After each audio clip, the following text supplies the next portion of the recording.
Seattle, and KGA out of Spokane joins us either this week or next. And also some new phone numbers. Let me give them out so you can dial in Seattle, and this is not a long-distance call for you, 646-3580. Well, dial that one. Get you to the same place. Our call screener, Karen, tonight. Also engineering for us, we have Richard Wilson and my husband, Paul. That's 1-800-800-5287, and in Seattle, 646-3580. And for the remainder of the night tonight, well, we're going to wander into the Twilight Zone. And we're going to meet people who claim to encounter angels, ghosts, flying saucers, and a time travel. Naomi Moore sent me a poem that her daughter Sue Walker wrote about guardian angels. Thank you for that. That was inspired by an earlier discussion we had where callers called in their personal experiences of encounters of guardian angels. Also, Carla Haracha will tell us about the ghost in her flower shop. Peter Davenport later will share accounts of strange lights and aerial UFO battles over Michigan. And later on, Duncan Cameron and Preston Nichols claim that they've played with psychotronic devices that allow them to time travel. Well, we got to hear that story. All of these stories, by the way, come of eyewitness reports and personal testimony. And you are requested to make up your own mind about the truth of what you'll hear and what it might say about the nature of reality. Personally, I've come to the conclusion that life is stranger than fiction, but that does not mean that every unusual story or every experience is real, because I've also found that the mind is just as strange as life and fiction, if not more so. So consider the stories tonight, and you're encouraged to ask questions and to share your own similar experiences and theories. Let me begin by sharing a brief note and poem that was sent in to me. Your angel will show you every delight, wonders and wisdom, the wrong and the right. Look at your angel, stare through his eyes, see all the goodness and never the lies. Talk with your angel, speak with his voice, clear, silent, and steadfast. He gives you a choice. You can make your own plan with unknown disasters or follow your angel. He's one of the masters. So after your talk and your new views of life, what are you waiting for? Your flute or your fife? Whistle or sing it, it's never so sweet. Walking with your angel in mud with bare feet. Thank you, Sue and Naomi, for sending that in. And next, Carla Haracha joins us. She has a flower shop in Buckley, Washington called the White River Country. She says, doorbells ring, only the doorbell doesn't work. She says, pictures fly off the walls, only the nails are still on the wall. The wire intact. She says, the wind she hears, even on days when there's no wind. Welcome, Carla. Hi. Carla, tell us a little bit about how long you've been in your flower shop and when you started noticing such strange occurrences. Well, we've been in the building about a year and 7 months, and we noticed the first thing the night before we opened. I went upstairs. There's an apartment upstairs. Our building is an old funeral home from the 1800s. That's got an interesting history right there. Yeah. It first was a church, and they moved it. It was about a block up the road, and they moved it in the early 1900s. And then it became a funeral home, and it was a funeral home from, I think, 1908 on. And it was a funeral home up until about, I think, 8 years ago. About 8 years ago. So did you have to turn it from a funeral home to a flower shop, or was it remodeled by some... No, it was never, there was no remodeling between the funeral home and when we took it over. There was an antique store in there for a short period of time, I think for about a year or two, but they didn't do any changes. We'd done all the changes to make it not look like a funeral home anymore. Even though you find a lot of flowers in funeral homes, I would rather shop in a flower shop than a funeral home. Okay. But anyways, the night before that we were opening, I was showing a friend upstairs the apartment, and it's got a really neat apartment up there. Now, do you rent the apartment? You don't live there yourself? No, it needs some remodeling. It needs some. It's had a lot of water damage from a leaking roof, so we're in the process of remodeling it, and then we're going to be living upstairs. But You're brave, Carla. I know. Well, I'm hoping it's going to leave before we move in. Maybe it's a friendly ghost. It doesn't sound like it's doing anything too terrifying. Well, we'll find out later on. I'll tell you about that. Anyways, I was upstairs and I was showing my friend and I was looking for a light switch, and we're going along the wall and it's pitch black up there, and I wasn't scared at all, and I'm walking up there, and all of a sudden we heard like a noise, like a woo, like a wind noise. And we both looked at ghost noise. Yeah. The classic, and that's why we looked at each other and we go, oh, it's just the wind. Because up until this point, I didn't believe in any of it. And then we took about another step or two further, and then we heard it again, and it was extremely loud this time. And we both looked at each other, and we just ran. And we went downstairs. I'm like, okay, it's got to be the wind. So we went outside. The air was dead. There was not 1 ounce of wind. And this was June, a year and a half ago. And ever since then, things have been happening, intermittently. So, but what's the most terrifying thing that's happened? I think the most terrifying is when I actually saw somebody, because I was alone. And the other things have been kind of humorous, but that kind of shocked me from being a non-believer to a believer, because when you actually see stuff like that. And what did you actually see? I understand that you saw a reflection in a mirror of an old man. My mom did. My mom saw a reflection of an older man, a shorter older man, kind of hunched over. I saw a figure of a person. I don't know if it was a man or woman. At the time, I guess I assumed it was a man, and it was just an outline figure. It wasn't a solid form. And I saw, I was there by myself, and it was about 11:30 at night. Carla, I'm surprised you go there by yourself. Well, my husband and I had been painting. We were remodeling, and he went to go grab a candy bar and left me for a couple minutes. And he goes, and I'm like, I wasn't scared or anything, so I was fine. And I'm over there painting, and I heard the plastic rustling where the paint was. And I looked back, and I didn't see anything. And and then it did it again really loud, like somebody's walking on the plastic. And then I looked back, and then I saw the figure, and it looked at, it was facing me, because I saw it turn and then walk up the hallway. And that's the only time I've ever seen a person. My mom's seen somebody 3 times. And she's seen 2 different men. She's seen a taller man like I did, and then she's seen a shorter man twice. Oh, it's one thing to be haunted, but to have multiple hauntings is quite another. Now, are they fleeting, or do you see them for several seconds? Well, that seemed like an eternity, to be honest with you. When you're all alone in an old funeral home, it seemed like it lasted forever. And when my husband came back, I was pale, and I'm trying to tell him what happened, and he's looking at me like I'm nuts, and I'm like, I know you're going to think I'm crazy, but... My husband didn't believe me at first when I told him I saw a UFO, but I haven't seen a ghost. Yes, I did. Actually, he was with me when we saw what we think is a ghost, too. Uh-huh. Well, see, the thing is that I'm a total black and white thinker. To me, everything had to have, there was a reason for everything. It's either physical or isn't no in between, right? Right, and I'm no gray area, and I tell you what, I've completely changed my way of thinking since... Now, this has done a number on your whole relationship with reality, right? Exactly. I'm now even contemplating all, my husband, because my husband's always, believed in, guardian angels, and he's believed in, UFOs, and I'm like, you're crazy. That doesn't exist. The tables have turned. And I've completely changed my whole, way of thinking, so...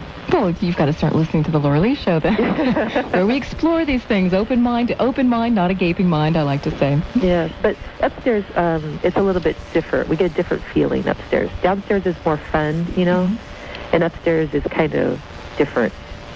And like how? Well, downstairs, the hair on the back of your neck never stands up or anything like that, where you kind of get a creepy feeling. Upstairs, you walk through one room, and you get the feeling like somebody doesn't want you there. What kind of rent are you going to charge for this apartment? I mean, there are people that charge a surcharge and sell houses at a premium that are haunted. And then on the other hand, you may have to lower the price to rock bottom to get someone in there. Well, we're going to be living up there. Oh, okay. Yeah. You've mentioned that. And then if we ever move out... Are you going to bring in an exorcist, or... Well, the pastor at my church, I've told him what's been going on, and I was really surprised because he believed me. Because I thought, you kind of get a lot of skepticism, going on with people. And he said that before we move in, he'll come in and bless the building. I think so, yeah. I mean, just to be on the safe side. So. Well, mean, where you live, you spend a lot of hours. I wouldn't want to live anywhere where I felt like I was unwanted. Well, that's the thing. Upstairs, a woman came in right before that Tacoma article ran, and she's from one of the original families that used to own the building, and said, I don't want to say the name of the person because there's still family members around, but they said that she could tell me who it was, and she even, without even, we hadn't mentioned which room it was upstairs. She told me which room it is that gives you the feeling that you're not welcome, and it was the same room. It was the same room, and she started giving me some history about that room, and I guess it was a room that they used to keep the funeral, how all the funeral homes have the big fancy organ. Mm-hmm. Well, that's where the room was, the organ, and one of the original owners, this person did not want you even near the organ, and so they literally would push you out. And that's the same feeling you get when you're up there, is that you're being pushed out. No matter who goes up there, they get the same feeling. Interesting. So, I have to mention, there is a professor of psychology, Bob Kohlenberg, at the University of Washington. Mm-hmm. And he says he's been looking for ghosts for about 20 years, and that he would like to believe in them, but so far he hasn't found substantial evidence. But of course, a scientist and a layperson, or someone who's been experiencing their criteria of what substantial evidence can change. I mean, you only have to have it happen to you like you have yourself, and then suddenly you're much more open-minded. But he says a lot of this phenomenon can be explained by humdrum natural means. Your reaction, please.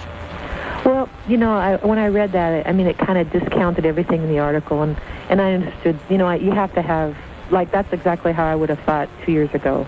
But when you see, two hats come off of the rack about 3 feet, kind of stay there for a couple seconds and then drop, I don't care who you are, you can't explain that to me and give me a reason other than something that we don't know about. And when you see a picture come off about 3 feet and drop, actually several pictures come out about 3 feet and drop, and not break or anything like that, and the nail's still in the wall, I'd like them to give me a really good explanation, because... And you only wish you had the video cameras running at those moments. And the thing is that the thing about the hats, it was usually the stuff happens with either just me or my mom, or somebody within the family. And this happened with an actual customer in my store. It was a gentleman with his daughter, and I was waiting on the daughter, and he was walking around, and it happened about 6 feet away from him, and he jumped. And he goes, "What was that?" And my mom and I both start laughing. We go, "Oh, don't worry about it. It's just the ghost." And he just went white because he saw the whole thing.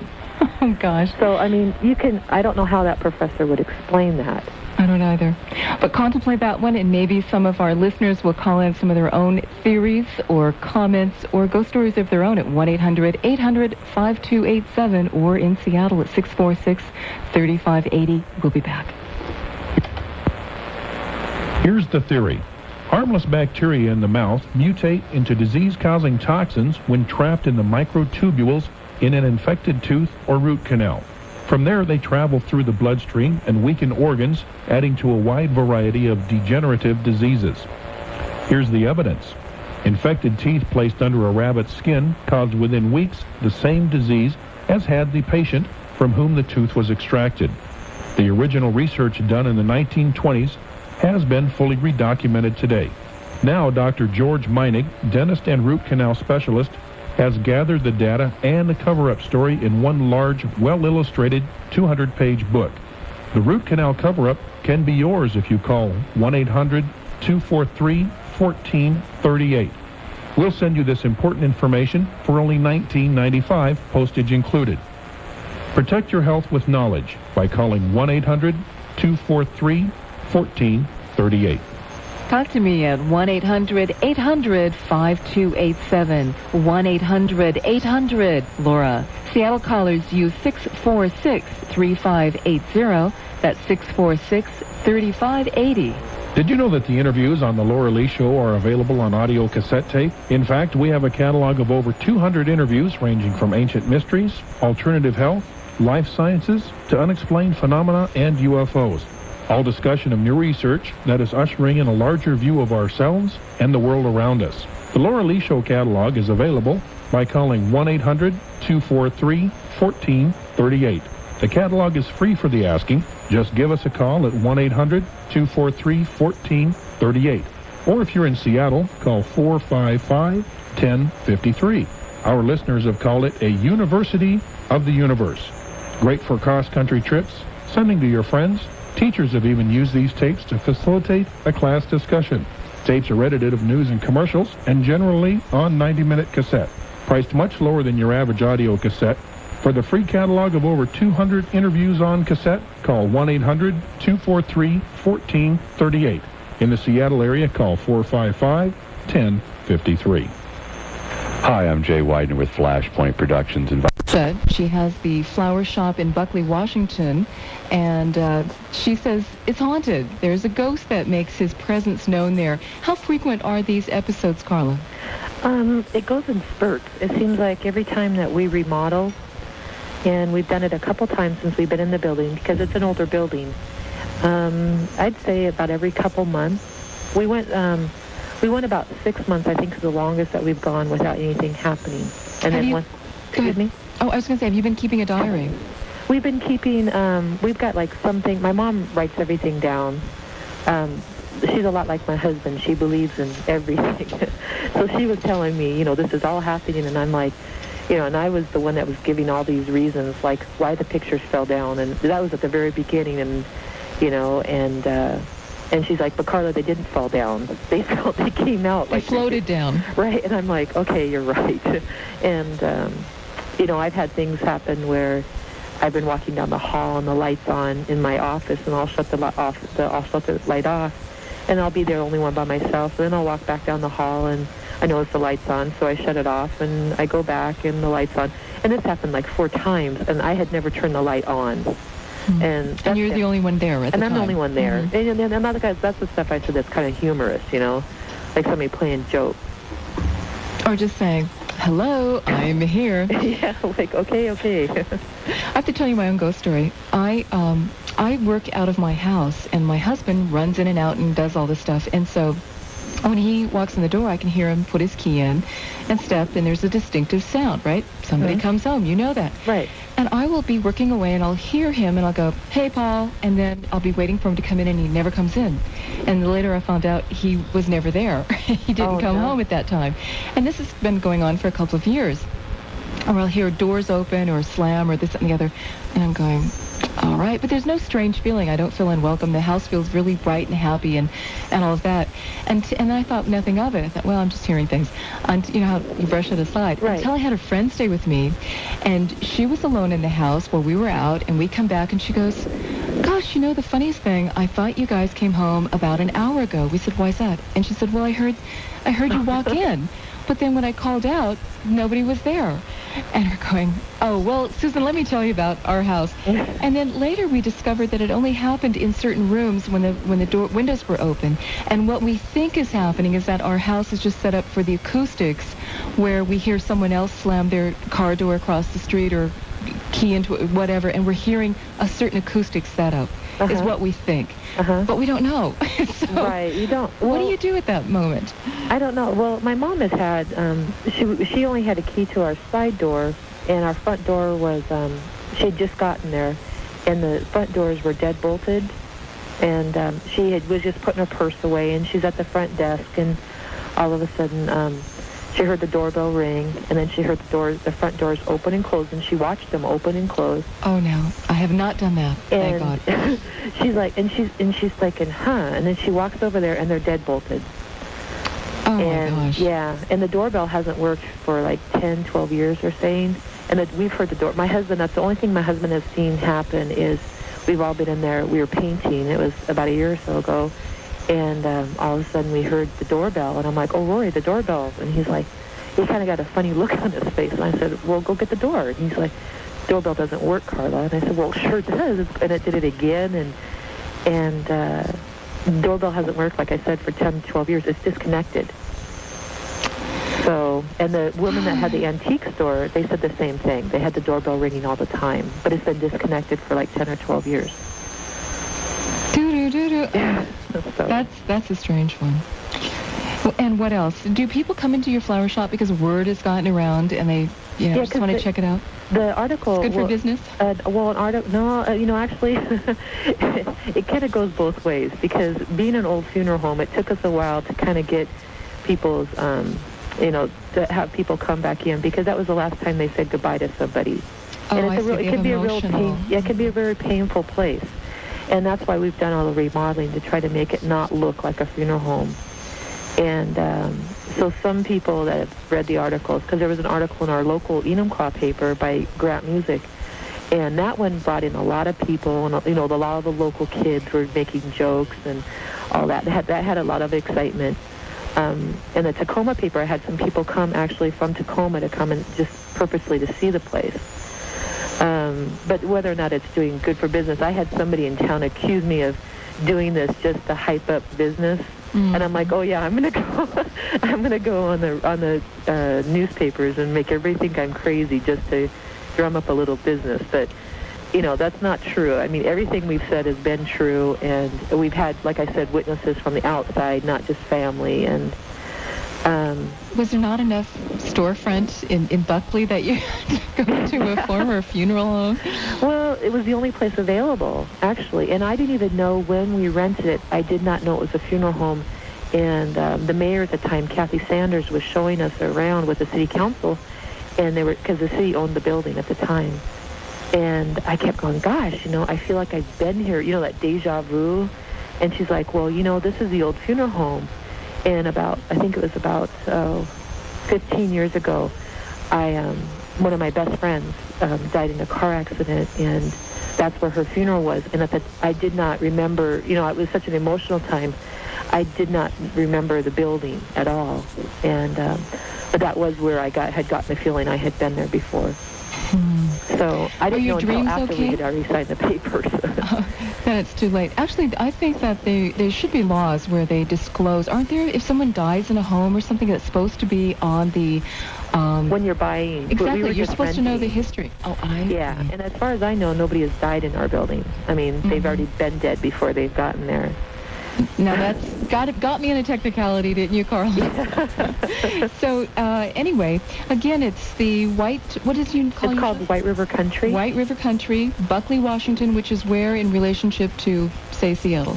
It's south. It's in between Seattle and Tacoma. It's up by Mount Rainier.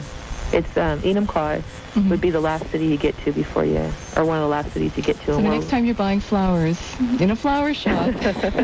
Thanks for joining us, and thank you. Good luck on your remodeling, and also making peace with that ghost. Oh, I appreciate that. Thank you very much. Thank you. It was Carla Hiracha. Next up, Peter Davenport has some very interesting, authentic UFO reports that were phoned into him from Michigan.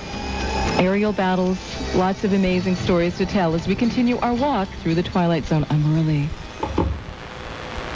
Over the hill, cranky, not worth saving. But old computers donated to the National Christina Foundation have the power to give new life. Computers you've written off as useless can prevent millions of people from being written off. They can train people with disabilities to hum with productive skills society needs. Old computers and other office equipment donated to the National Christina Foundation are tax deductible. Call 1-800-CHRISTINA, 1-800-CRISTINA. Machines you can write off, people you can't. Hi, everybody. Kirby Wilbur here, host of the morning show on Hot Talk 570 KVI. On my next show, we're going to spend some time talking about Dr. Martin Luther King and what has happened to the civil rights movement since. Has it gone the way Dr. King thought it would, or has it gone somewhere completely different? And we'll have reports on welfare reform and Congressman Rick White and more, so join me 5 to 9. Get your day started right. It's the Kirby Wilbur Show. Weekday mornings 5 till 9 on Hot Talk 570 KVI. Center's telephone hotline where they are registering, mostly it's just Peter registering, sightings from around the country, from around the world. Police and government agencies and citizens and firefighters, radar screeners, all these folks phone in or refer others to phone in their reports of strange sightings in the sky. Peter's been busily logging them, and he's agreed to come on a regular basis on this show and share with us some of the best, some of the most interesting, the most unusual reports. Welcome, Peter. Thank you, Laura. Delightful to be back again.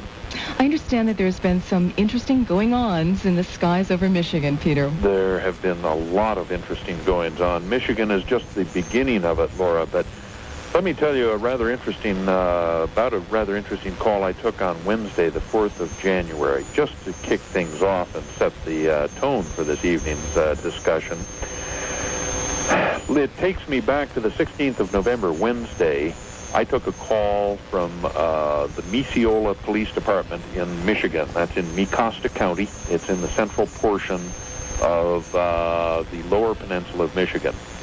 They had several hundred people pulled off an interstate highway looking at a gigantic triangle and a little cluster of red lights. Again, that was back on the 16th of November, 1994. Well, just about a week and a half ago, I took a call from one of the people who had called me on that day to report that they're back. And on Wednesday, the 4th of January, they had well over 200 people report not fewer than 12 objects in the night sky. They described them, everyone described them as bat-like.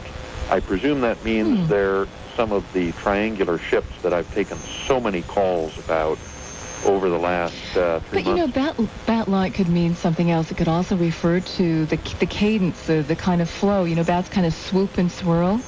It could be. That's one of the things that people talk about quite frequently when they report UFOs is the strange manner in which they fly. Flutter. Yeah, but on this occasion, they were seen to be hovering motionless in the night sky, and they were shooting down columns of bright light to the ground level. There were 12, by count, 12 of them, one of which was a bright blue column of light, and the other 11 were described as rust-colored.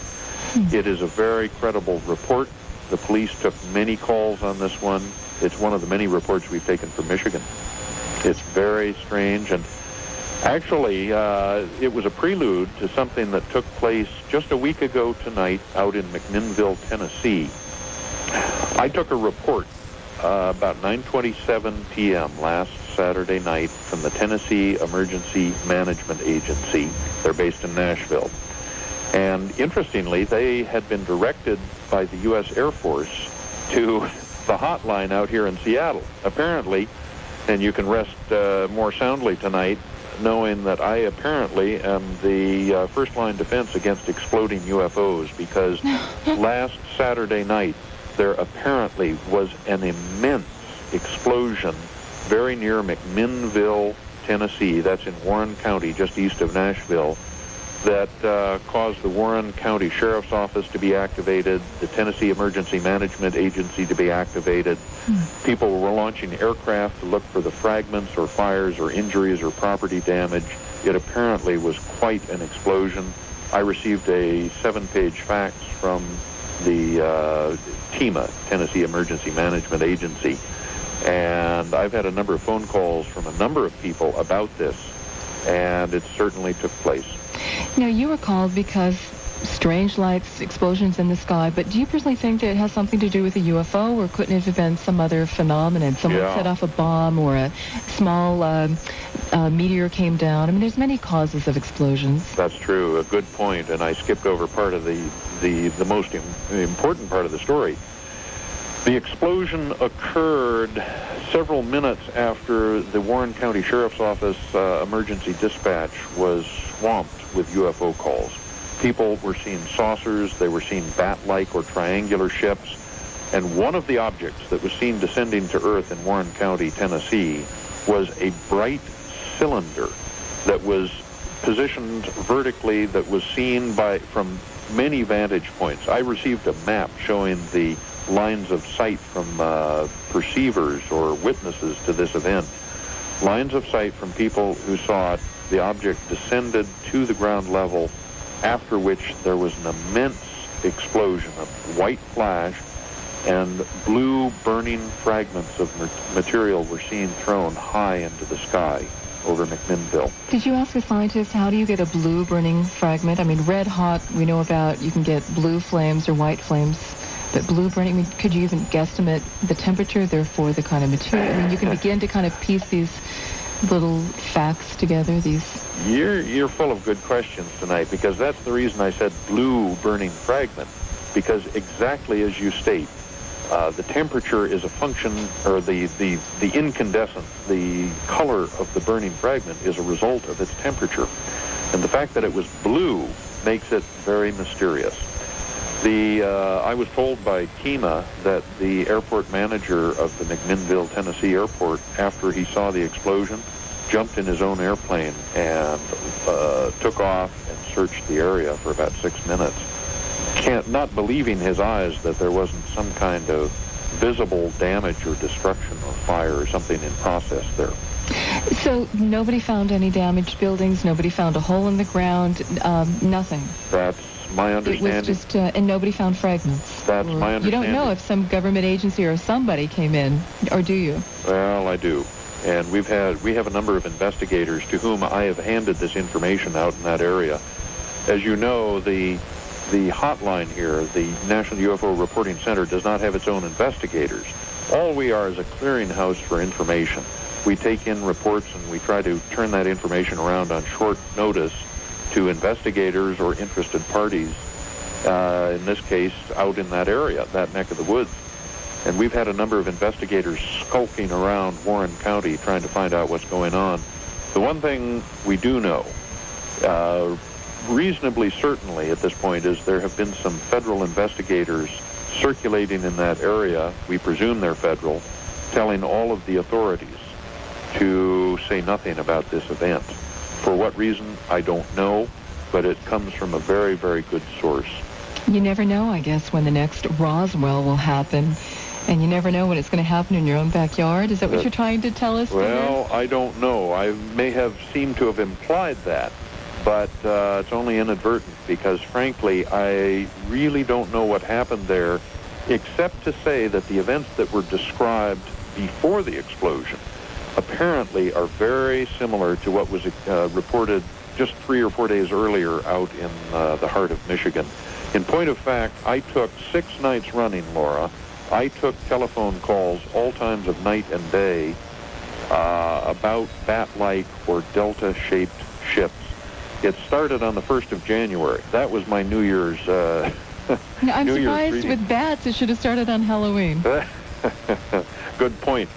But I was awakened on the 1st of January. No headache. I was as sane and sober as I ever am or have been, by 2 very interesting calls. One was a call from eastern Washington, out near the town of La Crosse, out in the southeastern corner of our state in the wheat-growing country. A woman called me to describe what she and her 6 children had seen on Thursday, the 29th of December. That is just 2 or 3 weeks ago.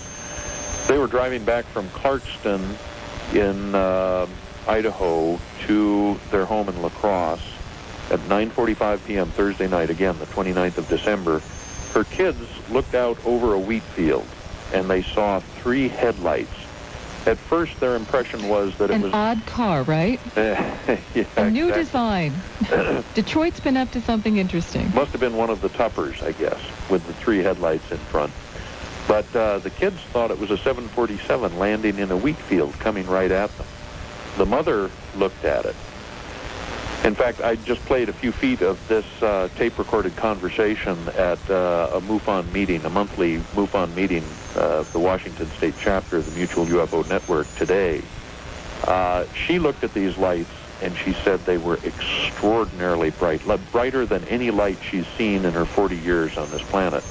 She stopped her car. To make a long, long story short, 3 charcoal black, triangular-shaped, very bizarre-looking craft with very intensely bright headlights that could articulate. They were sweeping the ground ahead of the craft, drifted across her car and across the road in front of her at a very slow speed, maybe 5 or 10 miles an hour only. They were close enough to her and her children, she said, that even she, with a baseball, could have hit them with her throwing arm. Oh my gosh. They drifted across the road. They turned left on the left side of the road they are now. They turned left and went straight south at a high rate of speed.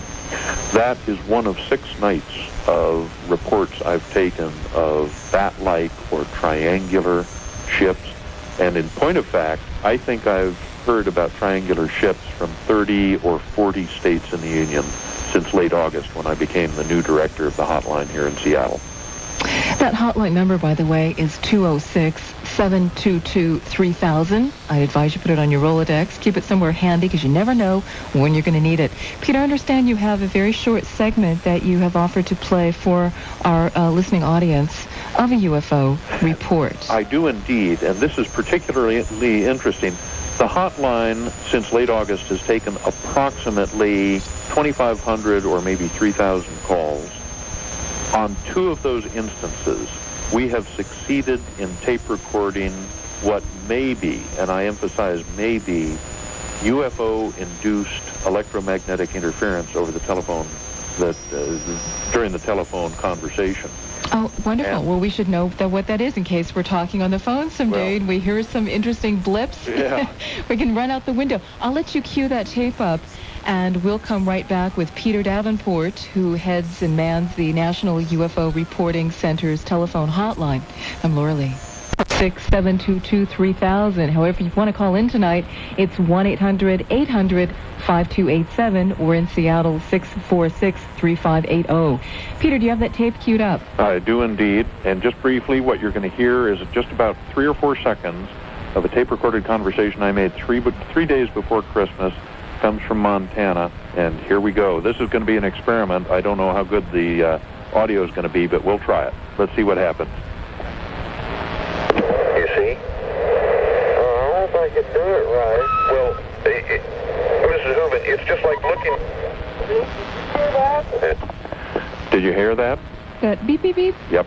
That was nothing that you could figure... I don't know how well our listeners may have heard that, but that very well, actually. That came through at 6:30 a.m. on the 22nd of December, and that's not the first time that it's been heard in the area where the UFOs were being seen at the time. This is out in western Montana. And I know everyone's going, I've heard that sound on my telephone. Well, I would like to talk to a good telephone engineer to find out whether there's any possibility that that might have been produced naturally over the telephone system. It would be rare, but they had reported that sound to me even before I had heard it. They said, we're having, whenever this object is around, and during that conversation, that woman had the object in sight, interestingly, in a rifle scope. She was prepared. She was prepared. She was using her husband's hunting rifle, or at least the scope off of it, to look at this object. She had it in sight while we were talking. Oh, she wasn't ready to take aim. She just wanted to give herself she didn't have a binoculars handy, so the scope would I hope that's the case. This is the second time I've taken a call from somebody who was looking at a UFO. I don't think a person with a gun would stand a chance with the high tech that must be aboard that ship. You know, I'm of the same opinion. It's only an opinion. I'd wave a white flag. Take me for a ride, please. I think you'll get older that way. I agree with you. One of the things my predecessor, Bob Gribble, always recommended over the 20 years he ran the hotline was do your level best not to show any aggressive posture or action. And I think that's good advice. I'm only conjecturing. There's so much we don't know about this phenomenon. It would fill an encyclopedia many times over. But I also think that the unknown surrounds us. You might as well get used to it, might as well be comfortable with it, and be on friendly terms. Yeah. We have David calling in for you, Peter. Hi, David, and welcome to our show tonight. Hi. I had a question about, I was driving south out of Spokane about the same time that the object in La Crosse was it, and I was driving down towards Lewiston, which is right next to Clarkston. Sure. And I saw an interesting object in the sky. It was during the meteor showers that we were having, and it was like a meteor, but it was extremely bright, and it squiggled.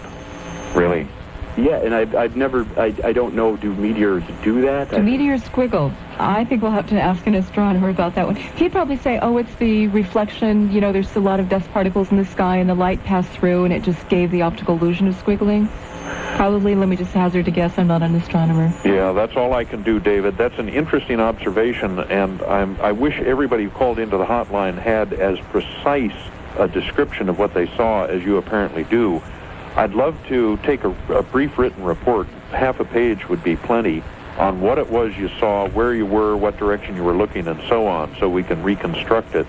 Okay. But there have been a number of calls that we've been taking over the last 2 or 3 months from people who have seen what at first they took to be a meteorite, except as we reconstruct the facts surrounding the incidents, it appears to many of us that they're by no means meteorites.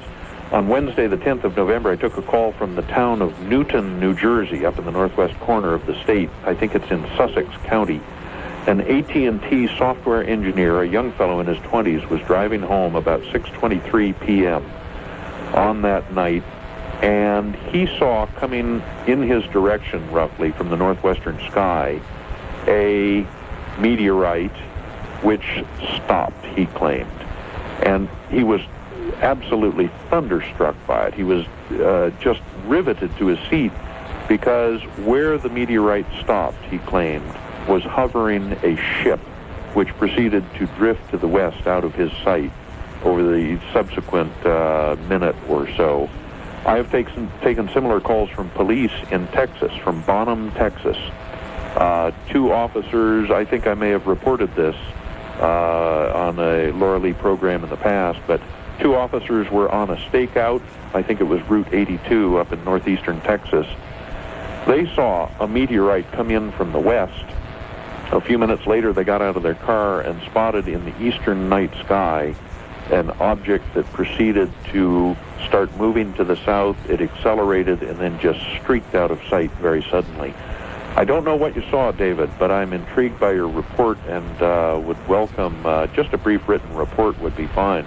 We'll put it in our database. And, you know, when you database all of this and you find similar reports here, there, under similar circumstances or different circumstances, you can begin to formulate a picture. You start seeing patterns emerge, and that's what is helpful. So if everyone who sees a UFO, are you talking about 2 years ago, 3 years ago, or just current? What's helpful to you, Peter?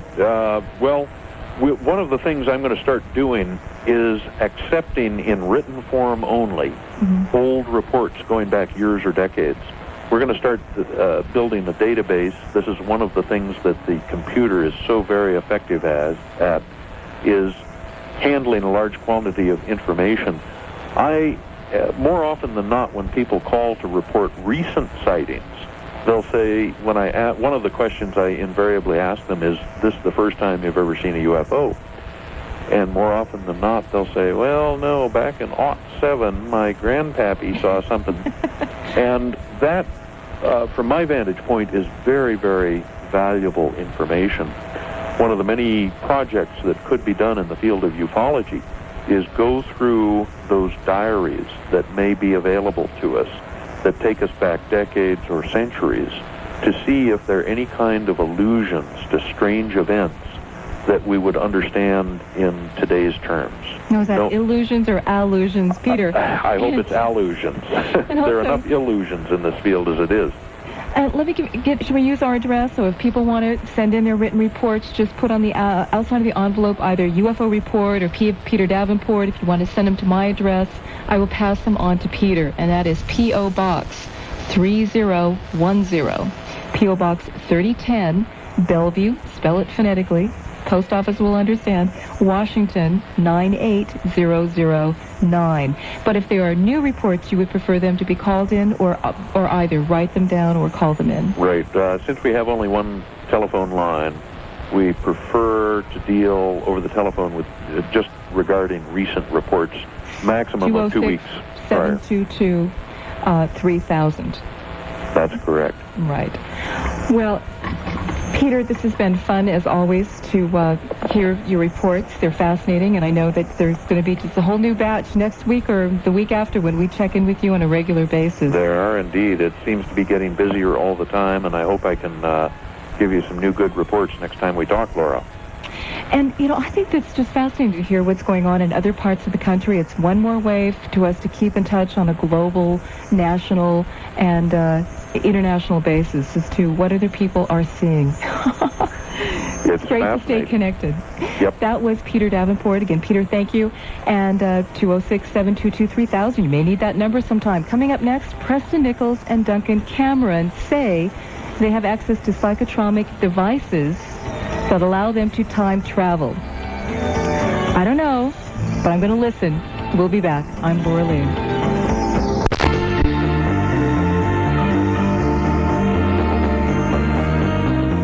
Hi, Hi, Laura Lee here. Time travel. Well, you've heard a lot about time travel in, say, science fiction movies, Star Trek, Terminator, Time Tunnel, Doctor Who. I'll play, and there are others. These are just a few. I'll play with this theme of how is it possible to time travel? I know that in Star Trek it's always some warp in the space-time continuum that happens accidentally. They're not actually trying to seek a way to travel into the distant past or future, normally. In Doctor Who, some of the themes that are played out are, I'm told, I haven't really watched the series, that it really takes an extraordinary person to go back, a really powerful presence to go back and change the past. Otherwise, it's pretty much going to stay the same. In other science fiction, the past isn't changeable. But of course, that doesn't give very much play, or wiggle, or theme, or opportunity to make an interesting story. That's aside, you don't often hear from people who claim that they are actually time traveling. You do hear from people who claim that through a hypnotherapist they were able to view their future life or to see a past life, but that's a state of consciousness. You hear about ancient sages that were able to see into the future. Again, a state of consciousness. But I really don't much hear about people who claim that they can physically go wandering through the past or the future. But tonight we'll hear from some of them. Preston Nichols and Duncan Cameron join us.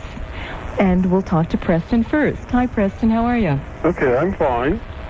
It's a pleasure to be with you. Thank you. And you're making a visit to the Northwest, so it's nice to have you readily and accessible. Mm-hmm. At least in the same time zone, right? Right. Tell me a little bit about the story, what we're going to talk about tonight. Well, Lay some groundwork for us. I know it's a big story. We're talking about secret government research that started out. And your participation, you're an engineer, you have a lot of experience playing around with electronics, right? Yes, I'm a graduate engineer.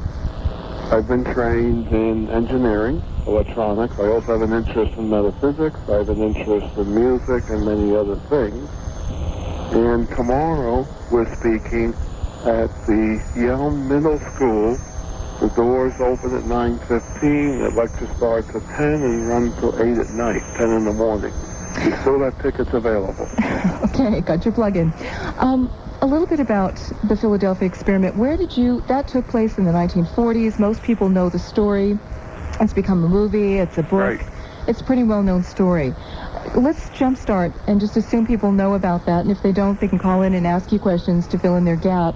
How did that develop into stealth technology? Where did you come in on this story?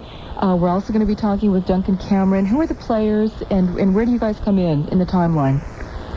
All right. The stealth technology evolved out of the Philadelphia experiment in the 50s and through to the early 60s. This is where they developed 3 levels of stealth technology. One is the so-called radar cross-section, which being a radar engineer, it's not very stealthy from that viewpoint. The other is the absorptive coating of the radar wave, like your radio wave, it absorbs it. If you don't get a return from the target, you don't get a blip on the radar screen. And then the third is an electromagnetic bottle that causes the radar signal to go around the craft and continue to go. So there is no reflection. I'm having a little trouble keeping up with some of the terminology and the gizmos, but did you just describe how stealth technology, as we know the stealth aircraft, works? Mm-hmm. Okay.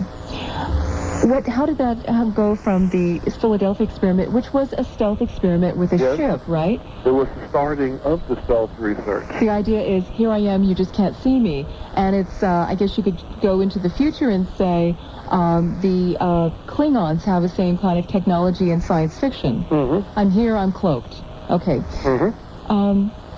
How do you go from the Philadelphia experiment, which was trying to do it through setting up a certain kind of field, to current stealth technology? What's the similarity there? Similarity is they're both using electromagnetic bottles. That's the third By bottle, level. you mean a field, just generating a certain field around you that envelops you, like putting it in a bottle. Mm-hmm. Okay. It's essentially a cylindrical field.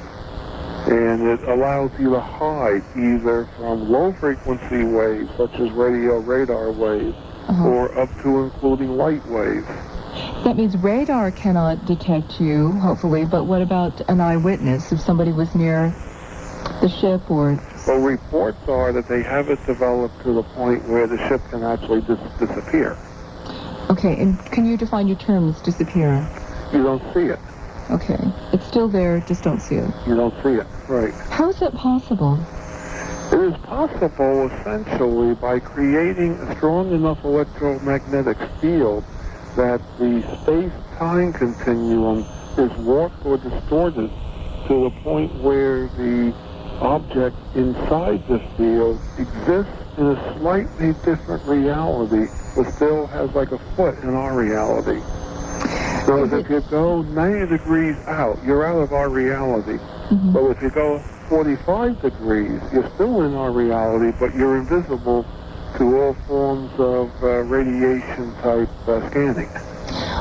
Some say that UFOs are half in, half out of our reality, that they're really able This is to... what we're talking of. Okay, so now do some people who've flown stealth, do they report seeing, strange things that just aren't normally in our reality, say? Would that be a confirmation that this is the same kind of half alternate dimension that they're able to access because of this field? If you can get to talk to the pilots of the stealth, they might report strange things. But we don't know because we don't have access to sitting down with them. That's a very high top secret type work that they're doing. And, all right, I wouldn't have known anything of it unless the company that I was working for was involved in designing this technology. What was that company? We're not going to put out the name. In the book, the Montauk Project is known as BJM. Okay. Initials. All right. And so, now where do you and Cameron come in on this? Okay. I started, after the stealth technology was developed, it was realized that there was concepts that could be used to affect a mind control type technology, which could be used for crowd control and could be used in wartime. And I got involved when the project went from stealth to the mind control research. See, the work was done on Long Island all along, the human factors work. Because the Philadelphia experiment worked, but it wasn't user-friendly. You know, it had bizarre effects on the people. People got caught in the bells of shit and things. Right. Okay. And the human factors part went to the largest human factors facility in the country, which was at Brookhaven National Lab in Yaphank, Upton, Long Island, New York. The human factors, you're saying? Huh? Human factors? Yeah. Okay. Human factors is the study of how human beings interface with the environment and everything around. So we had to make the thing user-friendly. I had very little to do with that research. I came along essentially as a college student and went to work for limited work at Brookhaven Lab and got pulled into what was known as the Phoenix Project. At that point, Congress was considering funding the project. They decided not to because it was too politically hot. And the Brookhaven group went to the military and said, would you like to have a weapon that you throw a switch and the enemy surrenders, which we saw in that active in the Gulf War. And the military said yes, they did, and you know, it was explained it had to be done in secrecy, and the military said, don't worry about it, we do this stuff all the time. Secrecy is their middle name, right? Right, that's their middle name. And they essentially gave them the old Montauk Air Force Station out on the tip of Long Island, New York, secluded, hidden. It wasn't watched very much because that was already a spook site. There was a lot of spook work done. And by spook you mean covert. Okay. Yeah, covert. Now, just as an aside here, you mentioned that flip a switch, enemy surrenders. We noticed that something was going on with the Iraqi soldiers in the Gulf War. Right. You made an allusion that this was part of the reason. Could you just explain for us that connection? Well, what were after I was laid off from BJ, I sat and watched the live briefings that came out of Saudi Arabia. And there was two incidences I found very interesting. They showed a report of a CNN reporter coming on the screen and describing that he was out on a maneuver with a group of American soldiers, Marines, I don't remember which, and they were discussing how they're going to get the Iraqi patrol on the next sand dune to surrender. A helicopter flew over them, then flew over the Iraqis, and as it disappeared over the horizon, the Iraqis all at once put their hands up and surrendered and came over kissing the hands of the Americans. Now, the second incident, which I found extremely interesting, was General Neal was asked by the BBC reporter in one of these live briefings, how do you get the Iraqi soldiers out of those deep German-built bunkers? And the general said, well, we bring in the psychological broadcasting helicopters. And he actually said, I'm sorry, he said, he called me and he said, we bring in the helicopters with the PA systems.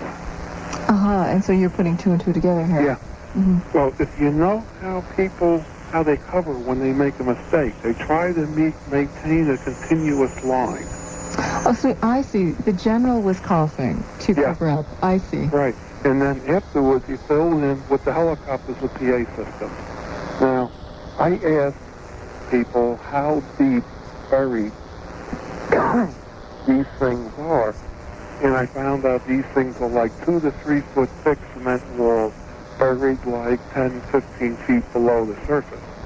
Being an audio man, an audio engineer as well, I can tell you, no PA system is going to talk those guys out. Now, he was talking of helicopters. He was saying psychological something helicopters. The thing that makes sense, putting in the information that the CNN reporter saw, a helicopter went over and the soldiers immediately surrendered. He was going to say, in my opinion, a psychological broadcasting helicopter. Got it. Okay. Now go back to Brookhaven and the Phoenix Project. What was the Phoenix Project? The Phoenix Project was a code name, a catch-all for any research that had to do with controlling how people think. Propaganda, all that stuff was under the Phoenix Project. Started off at about World War I, where they were dropping leaflets telling the enemy soldiers if he surrenders, he got a nice warm bed and, the whole 9 yards of it, and that guy was in a trench freezing and wet and all that stuff. This was a project launched for years where they were researching how do you bend the mind of the enemy soldier. Now, were you an actual member, a staff member of this project, you were saying? I was a staff member of the project, although I did not fully remember it until after I broke the memories. All right, you're starting to answer my question, which was, weren't you under top secret security clearance, and isn't it something that you're requested to keep silent about this, and if so, why are you talking about this? You're going to tell us that they brainwashed you and cleared out your memory so you couldn't talk, but now you've started to get your memory back? Is that... Well, that's the newest form of security. You no longer have black card clearances in the military industrial plants. What they do now is they literally brainwash the people. It's so easy today. They can do this brainwashing in 5 or 10 minutes. And you're going to have to tell us how when we come back, and we'll rejoin Preston Nichols, author of the Montauk Project and a new book, The Pyramids of Montauk and Morley. Preston, that the newest form of security when one leaves a top secret project takes 10 or 15 minutes, lasts a lifetime, or in your case, you managed to recover memories, but it's a form of brainwashing. How does it work? Do you feel like you were subjected to such an episode? Well, we'll be going into this tomorrow at the Yale Middle School in great detail, but essentially what they do is they move the block of memory from one part of your mind you have readily access to a part of your mind where it's buried and it's almost impossible for you to access it. How is that done? It's done literally through the use of psychic functions very similar to sexual functions. Oh, now you've got us all intrigued here, Preston. How so? It's done by use of very tightly controlled electroshock that parallels the sexual energy channels and buries the memory in the deep heart of sexuality. So, of course, we can go much deeper into that as I could describe stuff on the blackboard and stuff like that at tomorrow's lecture. Mm-hmm. Okay, so you feel like this happened to you. What was the process by which you started to recover? Well, I had a slightly different function. They played games with me where I was actually doing the work on a parallel line, a parallel reality, so to speak. And I regained it when I was able to cross that line when I did my own personal time-related research at my own lab at home, building the Delta Time antenna on the roof of my garage building. You know, I'm a garage backyard inventor as well as a professional electronics person. When you were doing that, when you were building your Delta Time antenna on your garage, did you have a memory that you were part of this Phoenix project? Or afterwards, I did. For years, people were telling me that I was part of it and saying, hey, you remember me? And I don't remember you. Well, we worked together at Montauk Air Force Base. In fact, my cousin married a fellow that claimed he worked for me. And the whole family looked at each other and said, this guy is nuts. Well, now you must have had a gap in your resume, not to mention your memory. What was filled in there? What was filled in was the job I did at BJ's. I have full recollection of. I essentially worked 2 jobs, which I will be explaining more detail in tomorrow's lecture. I know, but we have listeners in California, we have listeners in St. Louis, and elsewhere, Portland, Oregon, that may not be able to attend, and so I want them to know about this as well. Well, essentially, what they do is they reverse me in time. It's a very long description of the process that I typically go through, but they overlay myself over myself in the early morning from the late afternoon, for instance, or whatever time period they want. And we need you to speak up a little bit, please. I know my voice is fading because I got similar, cold problems, flu problems that Duncan has as well. But what they do is they literally reverse you in time, so you got a whole time period to do over again. Now, that first time that you did becomes an alternate reality, and your memory is organized so you remember based upon what reality you're in. You're fading out here, Preston. We cannot hear you. And I don't understand this reverse in time. If you can hang on a minute, I'll see if I can fix the phone. So as Preston fixes the phone.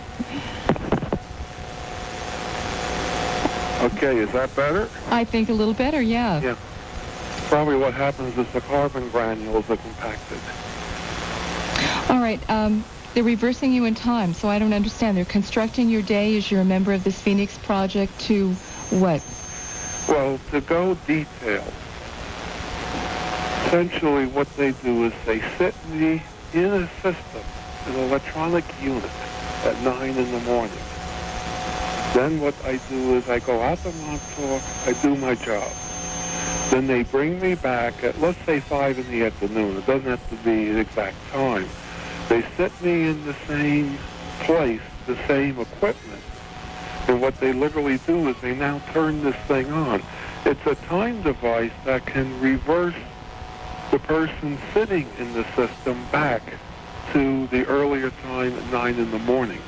So you got a 2-for-1. You got 2 days out of every day? Yes, we got 2 days for 1. This seems and rather I didn't get double pay impossible either. to believe. So you're saying that our government has some sort of time-traveling device and they're just using it to get extra work out of their employees. I mean, I can think of better uses for a time-traveling machine, personally. Well, who knows if they don't have it? You're just saying this is the one part that you claim to know about. Okay. Wouldn't this provide a little wear and tear on your cells of your psyche? I mean... Which it did. In what form? The people that knew me always said I was tired and half passed out at night. Uh-huh. Of course I was. I worked 2 jobs. Now, do you recall, because a lot of this you're saying comes back to you by recall of a memory, do you recall knowing that, I'm going to sit down and then I'm going to live the day all over again? Were you cognizant of what was going on, or was it just... Partially.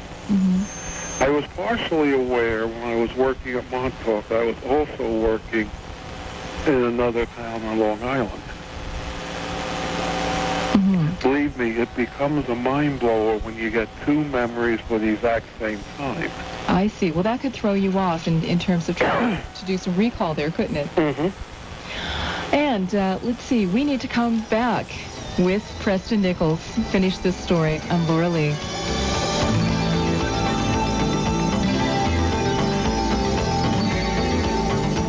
Here, Seattle. 3 big days, then it's over. It's a giant 72-hour truck and minivan disposal at South Center. Over 600 sound new and used. To reassess those eternal questions. Who are we? Where did we come from? Where are we going? Time to ponder the human dilemma.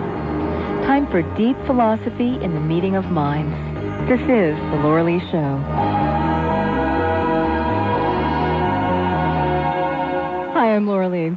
We have an hour left to spend on this topic. If you want to call and ask a question of Preston Nichols, and later on we'll be talking with Duncan Cameron. They work together on time travel. They say their story has to do with psychotronic devices, psychological mind control testing and such.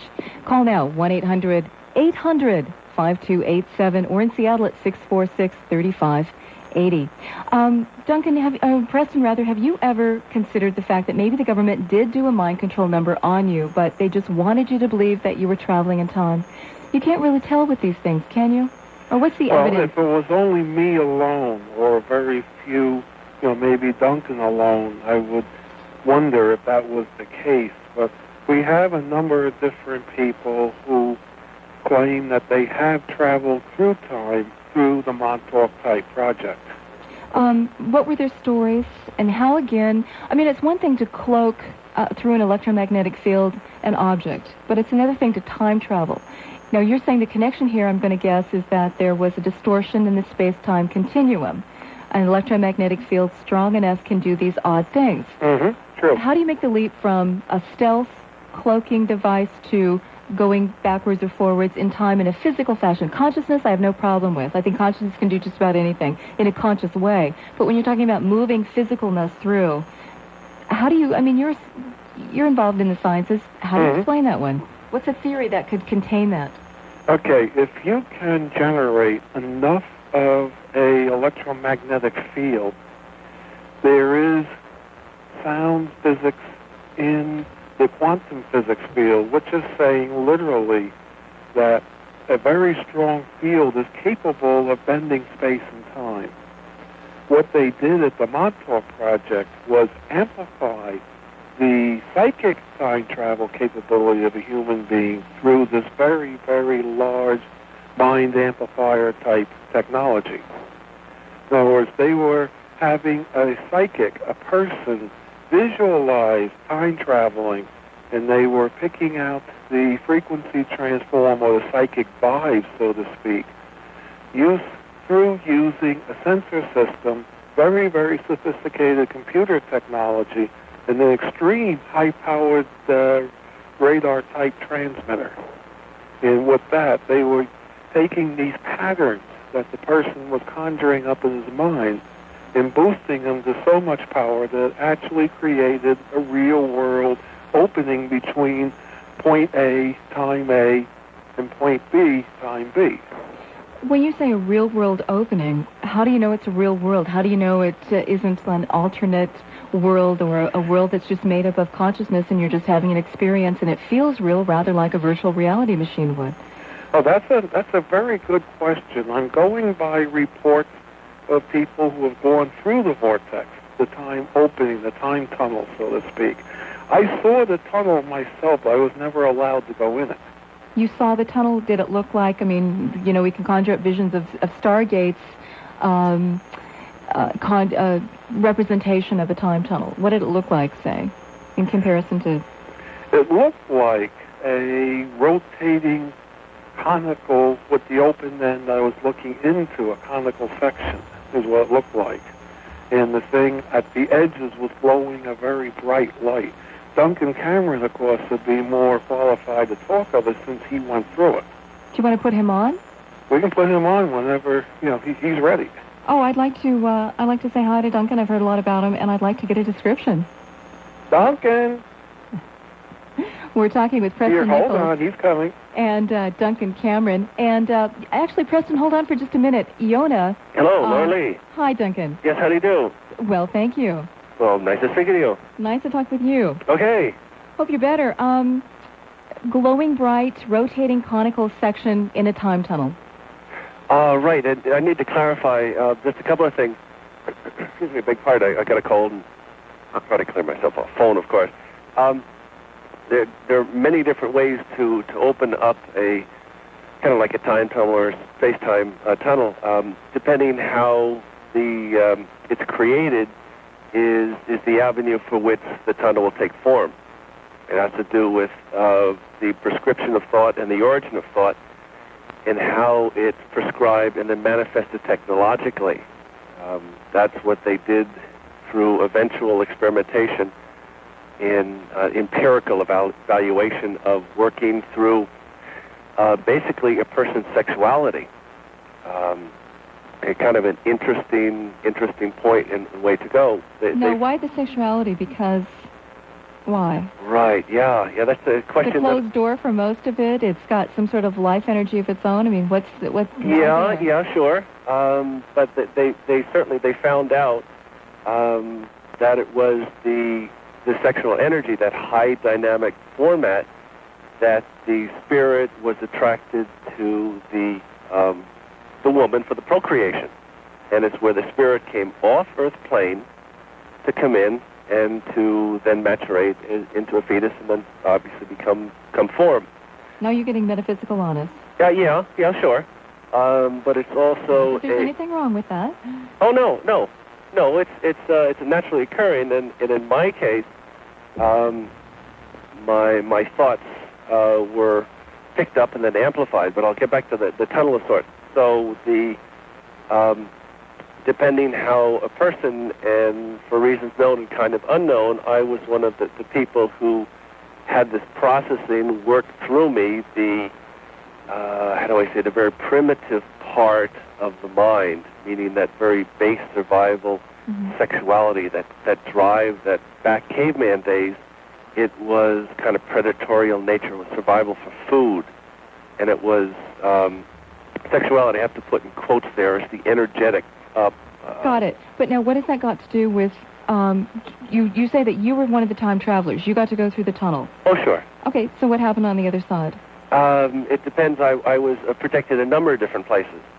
After my duty... And you're saying in your physicalness, not just your consciousness? Yes and no. Yes and no. The original format, I was just generating the process of the form that was fed to me, just part of the the psychotronic system, to then act as a unit to open up this hole, and which indeed was worked through sexuality. Anyone who has, has looked through themselves down into the core would identify the time tunnel, if they were able to recreate it in a virtual type form, as being a vehicle off planet, which it was.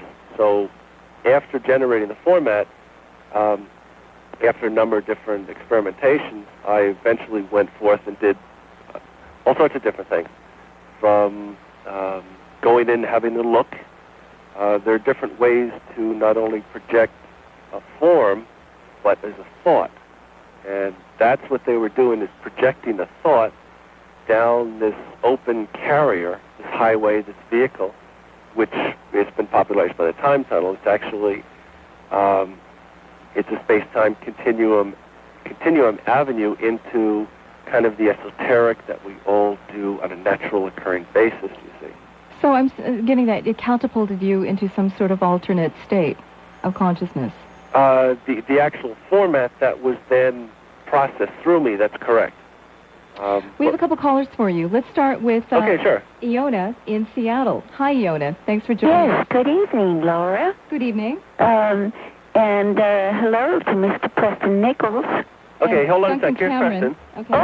Well, the No, you gentleman with him, that's fine. Okay. It's going to be directed to both of them. I see. It's like a 2 to 3 part question. I hope it isn't too confusing, but Go ahead and give it a shot. I did want to ask about what you called the human factor being studied at the Montauk Base on Long Island. I saw advertised a little while back in a list of strange sort of borderland science videos, what purported to be a trip, a secret trip by interested parties to the old Montauk Base, and one person who described some of the experiments that took place there. And it reminded me of some of what has been described as taking place in the jointly operated ET government underground bases. Okay, a response, Cameron? There's pages full of strange types of... Oh, yes. Yeah, that was Preston's footage. that was his footage? Oh, yes. Yeah, he got on the bait. As you described. So it was pretty equivalent to what has been occurring in some of the other places. It could be thought of such. Of course, the Preston's recording of it was when the base was derelict. The machinery had been taken out, and kind of the old remnants of stuff that had no longer any value just was kind of left. Though Preston does give an account of certain papers that he did find. I see. Kind of curious that certain military forms. Kind of when they leave camp, they absolutely take absolutely everything. Oh, of course they do. Okay, what's your next question, Iona? Iona, what's your next question? The next question is these new technologies, the time travel, the invisibility, the cloaking, and everything else you've mentioned, would appear to be strongly influenced by some off-planet ET types. It seems to me, does anyone recall any ET cooperation during the period where you were employed doing this? Now, that's a big question. We're going to have to take that right after this very quick timeout. We'll get right back to Duncan Cameron. Question, any ET influence in all of this time travel business? We'll be right back. I'm Laura Lee. There's a long and fascinating history to this continent you may know nothing about. It's a story that is growing in evidence and artifacts. And it's well documented and illustrated in anthropologist Gunnar Thompson's American Discovery, The Real Story.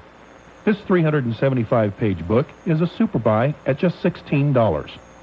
Order now at 1-800-243-1438. See the case to be made for early voyages to North and South America, hundreds and even thousands of years before Columbus, by seafaring Viking, Chinese, Arabian, African, Phoenician, and other explorers. Call 1-800-243-1438.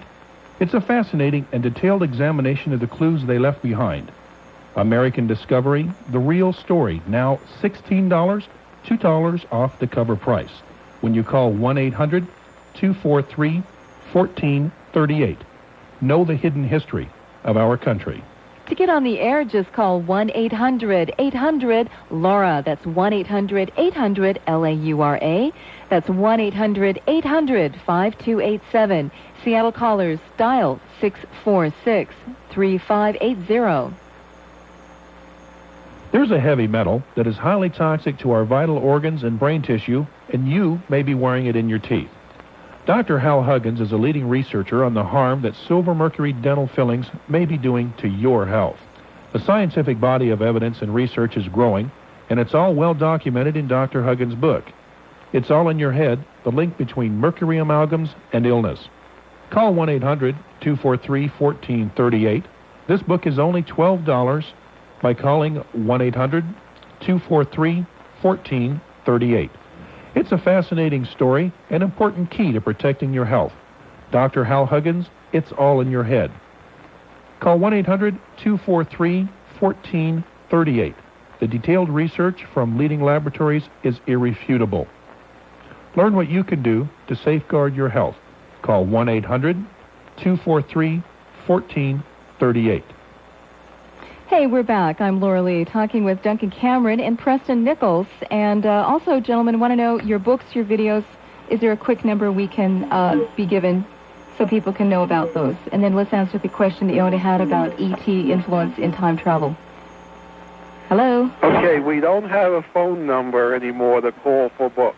Okay. You can purchase the books. They can be ordered at any bookstore, but you look for a metaphysical bookstore, they'll most likely carry them. Okay, and ETs? ETs were definitely involved in some way in the Montauk Project. I don't know really what the involvement was. I just remember seeing them there. We saw a lizard man, so to speak, and the tall grays, the 5-foot jobs, and the 3-foot grays. And they were doing some sort of work on the project, although I didn't interface with them personally. Oh, what? You might consider yourself lucky. Iona, you had a third question? One last one, and I hope the answer is a good one. I mean, positive. Where do you see, or do you see at all, where this expanded technology is leading, and will the ETs prevent the military-industrial forces from keeping this from the general peaceful use for the world? Interesting question. Thanks, Iona. It appears so far that the ETs are following the directives of the world governments, that we're not ready for the acceptance of ET visiting here on the planet. You know, the ETs generally have a non-interference directive and has to follow what the governing bodies of the worlds they visit are telling them to do. Now, as far as where the technology is leading, I'm not a Nostradamus. I really don't know. But it's leading towards literally using technology for creation, as it appears the Montauk Project and the sister projects that go back and forth up to the future and back to the dim past, possibly was involved in the creation of the reality we now exist in. Oh, you're suggesting that our own reality is a product of such an experiment in time travel and mind control? You can almost consider it the result of a big device formed by tens, hundreds of thousands of these experiments going back to antiquity. I knew that there was a reason life was stranger than fiction. Mike calling from KVI, Seattle. Hi, Mike. Oh, good evening, Laura and gentlemen. I have a couple of questions for Preston. Sure. First is, during the golf thing, when you were watching the television there, curious, I remember reading something in the 70s about the Army experimenting with low frequencies, low audio frequencies specifically. Yes. And what they were attempting to do was cause, and to be discreet about it, people to lose their control of their bodily function. Yes, very true, very true. They were typically running about 7 hertz. That's correct. That's what I remember reading also. Do you think that could have been it, what they were doing there? Well, the depth that these bunkers were buried, being a sound man, I don't think they would have gotten even 2 hertz through that amount of sand and that amount of cement. Remember, we're talking a very stiff barrier in 2 to 3 foot thick cement. Yeah. And in order to get the effects of bulimia that you're talking of, induced by sound waves, it takes a fairly high sound pressure level to shake the gut enough to do it. Yeah, I suppose you're correct there. Just conjecture on my part there. It's an interesting conjecture. I wondered that myself, too. Uh-huh. The other question I have is on light and as far as cloaking devices and stuff like that, totally fascinating to me, is how that can be affected. Were you driving at possibly a phase shift? In other words... It can be considered a phase shift, because what is a phase shift but a time shift? Yeah, well, yeah... Time and phase and frequency is very, very closely related. It's easy to go from the time domain to the frequency domain to the phase domain. Yeah, I suppose that's correct. It's a hard concept, when you look at something visually, to realize that you're looking at electromagnetic energy. Yes, because our education process doesn't really educate us in this. Yeah, that's correct. That's really all I had. That's Okay. a little illuminating there. Thanks a lot, Lauren. Thanks, sir. Thanks, Good evening. Mike. I don't know if I can make that leap, Preston. Say again? I don't know if I personally can make that leap because you can shift electromagnetics around, you can shift frequency. I don't understand how that necessarily drags in time. But anyway, let's go on to Jim calling in about Cyclops in the Gulf War, I'm assuming. Jim, thanks for joining us. Hello. Hi, Jim. Hi, my question is for Dr. Preston Nichols. Are you a doctor, Preston, or just a regular old guy?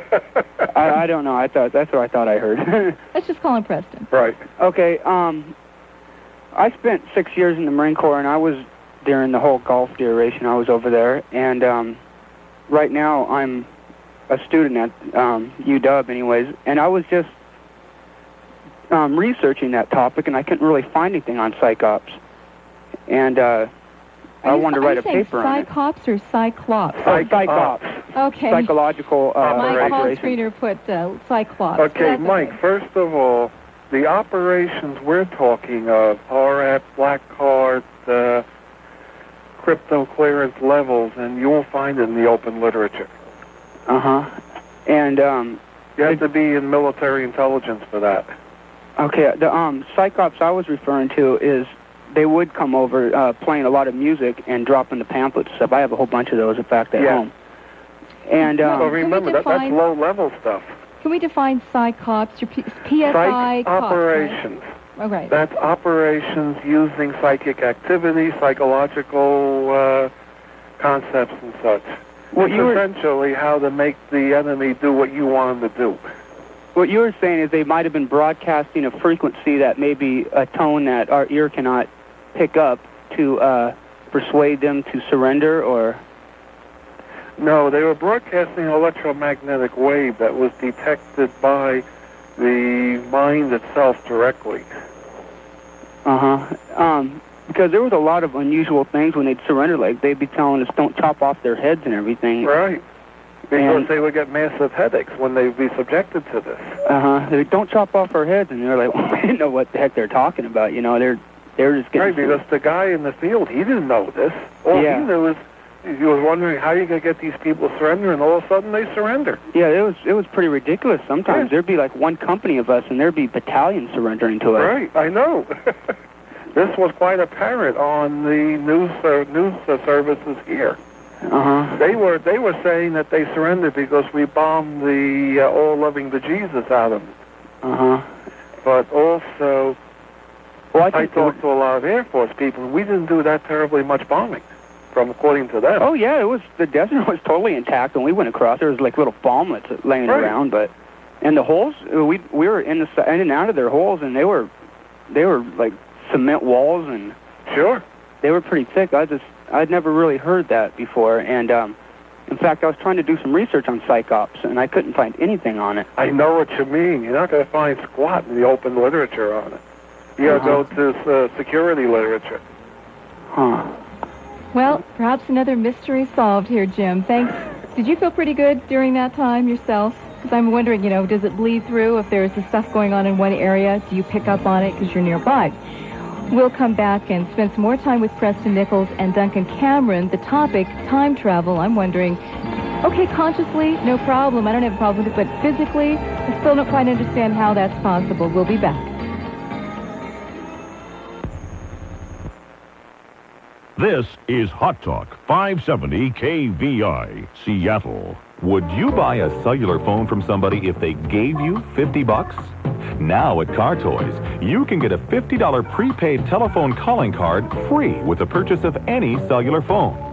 Prepaid calling cards are the new way to get lower cost per call on any calls nationwide. They work from any touch-tone phone, including payphones and cellular phones.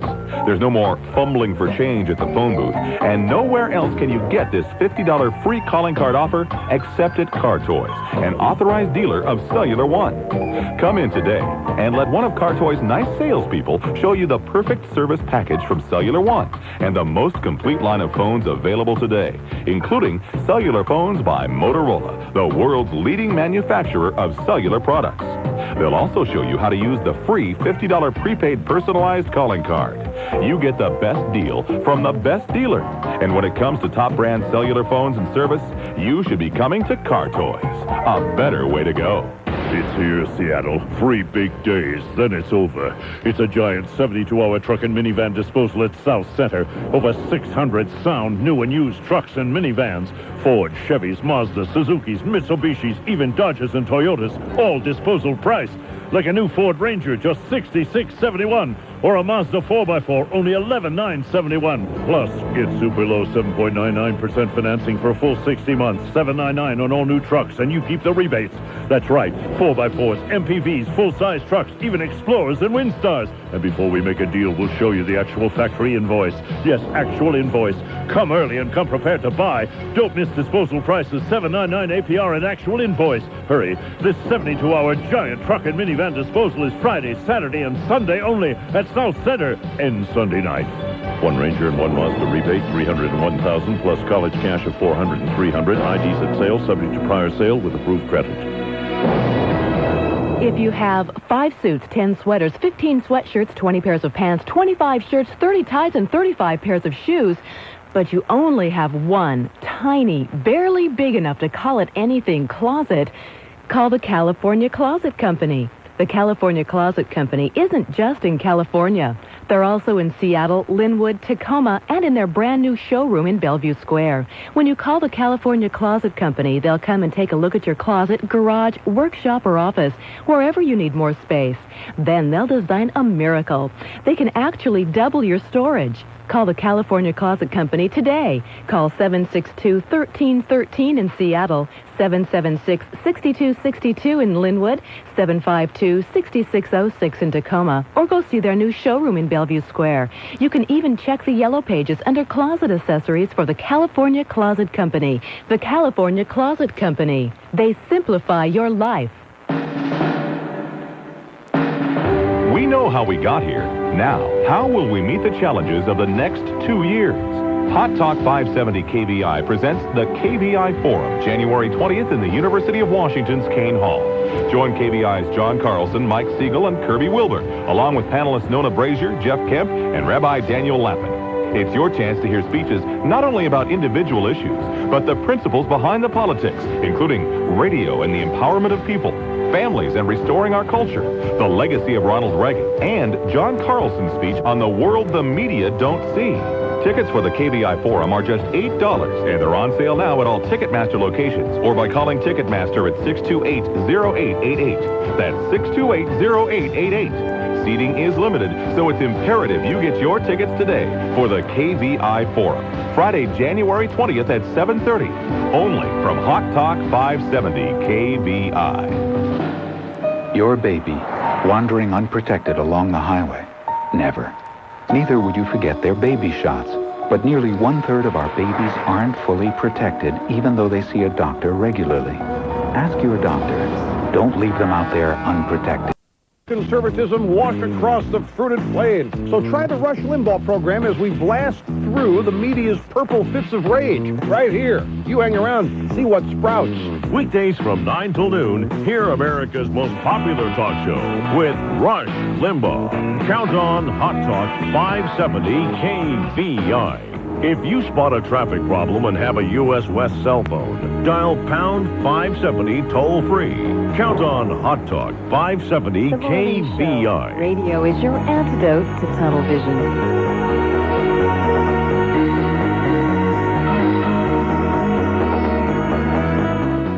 Hey, we're back. Hi, Laura Lee here, talking with Duncan Cameron and Preston Nichols, authors of the Montauk Project, now Pyramids of Montauk.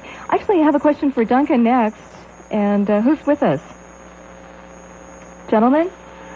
Hi. Oh, I'll get Duncan if you want. Duncan. I want to talk to someone who's actually claimed to have been there. And Well, hold on. Okay.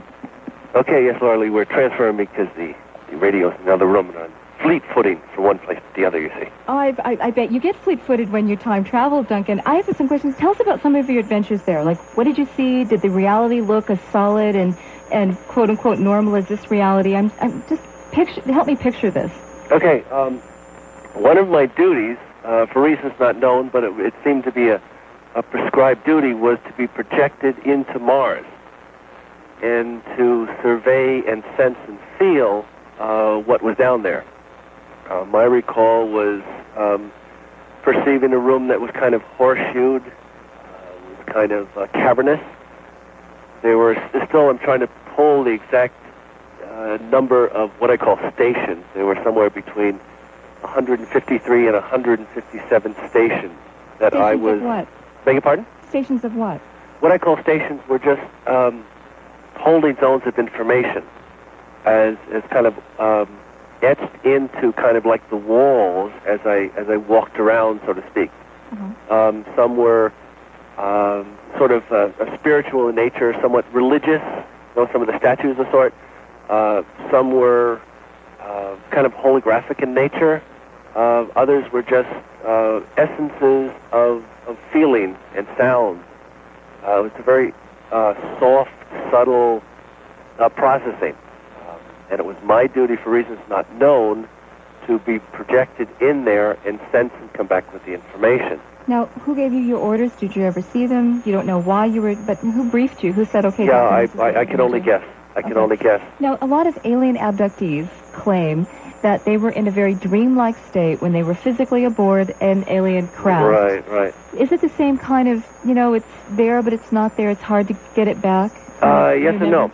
Yes and no. It depends what particular part of the mind is in usage at the time. You must feel very compartmentalized here. Beg pardon? You must feel very compartmentalized. Well said. That's exactly the word I was going to mention. Good for you. You're picking up on things. Well done. That's what they experimented with first on an empirical basis to see what happened. Just amplifying the mind indiscriminately and see what happens. And then after gaining some data, then taking one part of the mind, let's say, and then keeping it apart from the other, sort of like the glue, the management process that we all have to keep it away from the different parts of the mind, sort of like I need to go to the store, and of course you know the reason why to gain something or other. If there is no reason to go to the store, for some reason you go and then you start scratching your head. It's kind of... Why am I here? Sure. Well, isn't that your modus operandi in general, the divide and conquer? If you let people know only on a need-to-know basis, then no one person absolutely knows everything? Okay. Yeah, and of course the different parts of the mind will vie for control. It's a necessary survival thing to then, if it's separated, that's kind of the interesting part of the mind, it will then fend for itself, and it will then defend at all costs to survive for that part of the mind, and that's what they experimented with, and they used something I need to back up just 1 second. It comes to mind about the sexuality. It wasn't a male-female type of energetics. It was using the male orgasmic function, a very pulse-oriented system that's more typical to a man, the pulsing the digital in a female. I'm kind of echoing Preston's research here into which I now can feel because my empath side that we all have naturally has been expanded through all sorts of experimentation, knowing that sort of thing. But the female energetics are much more dynamic in volume. Preston says about 10 times the volume, is the strength, so to speak, and it seems to be continuous in nature, meaning sort of like you had violins that went up and down, or a soft...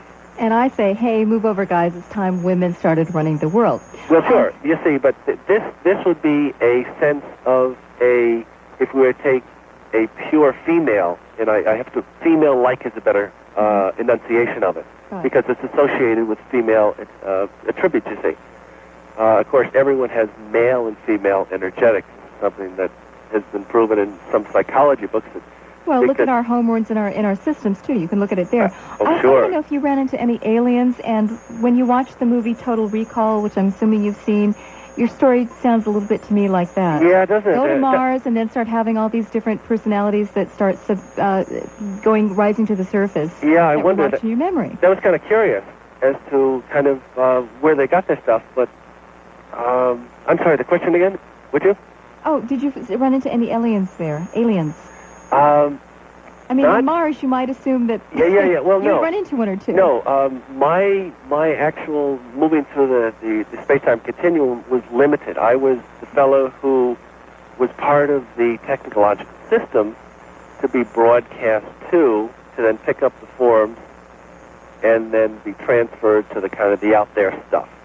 Are you innately psychic, or there must be some special quality to you that you were picked to do this? Yeah, I've kind of wrestled with that.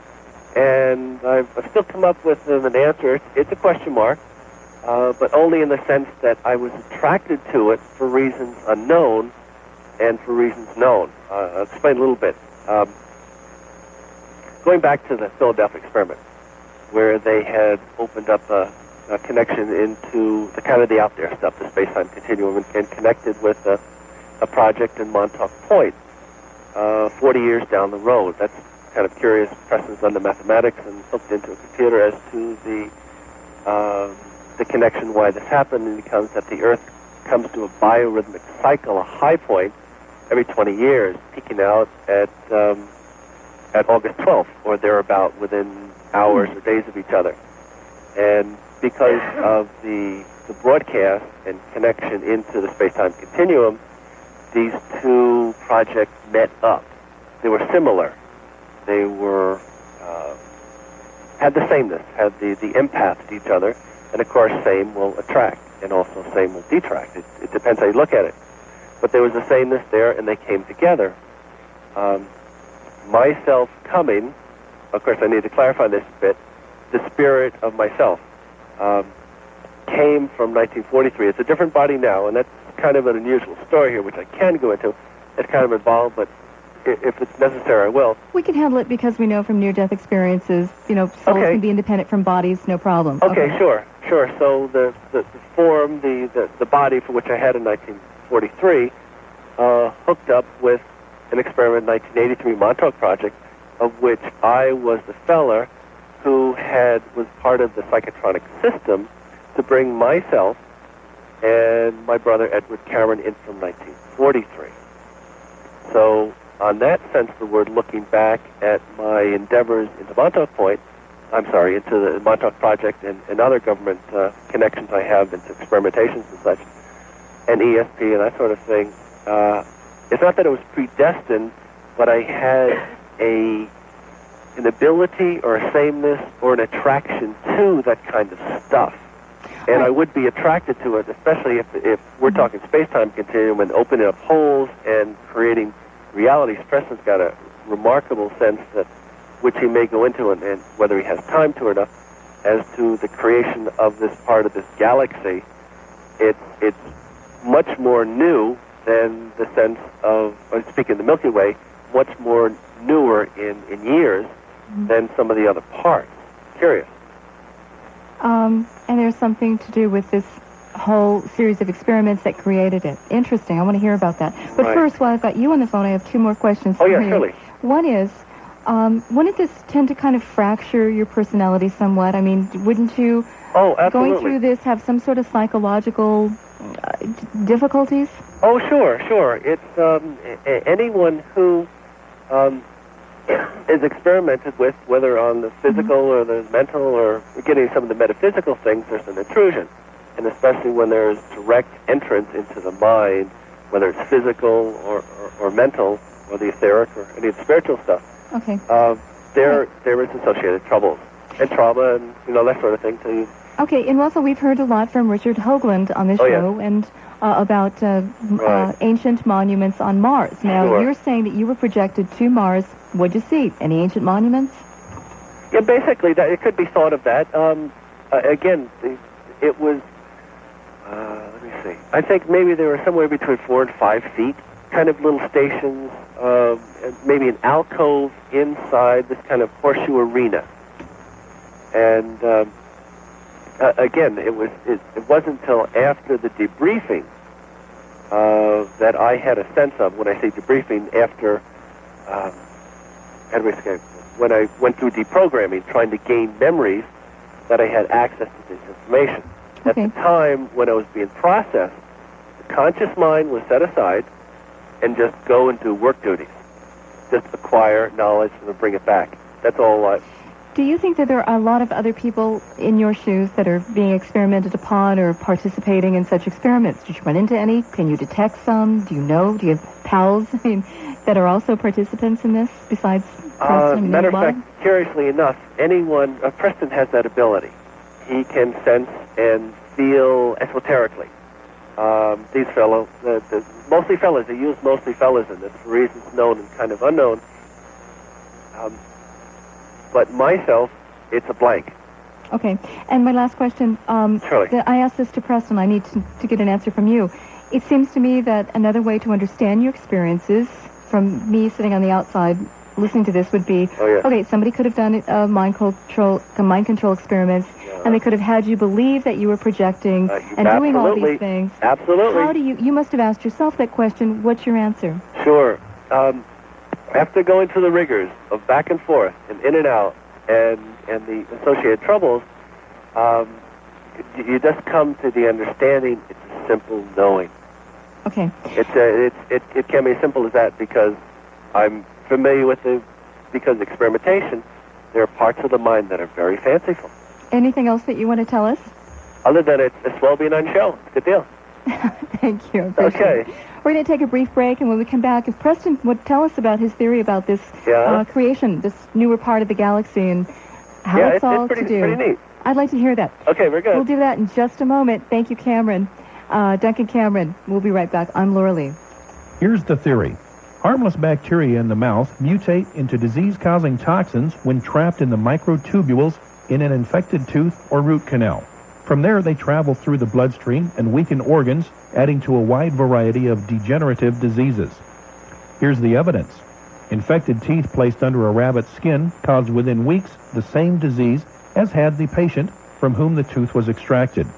The original research done in the 1920s has been fully redocumented today. Now, Dr. George Meinig, dentist and root canal specialist, has gathered the data and the cover-up story in one large, well-illustrated 200-page book. The root canal cover-up can be yours if you call 1-800-243-1438. We'll send you this important information for only $19.95, postage included. Protect your health with knowledge by calling 1-800-243-1438. Talk to me at 1-800-800-5287. 1-800-800-LAURA. Seattle callers use 646.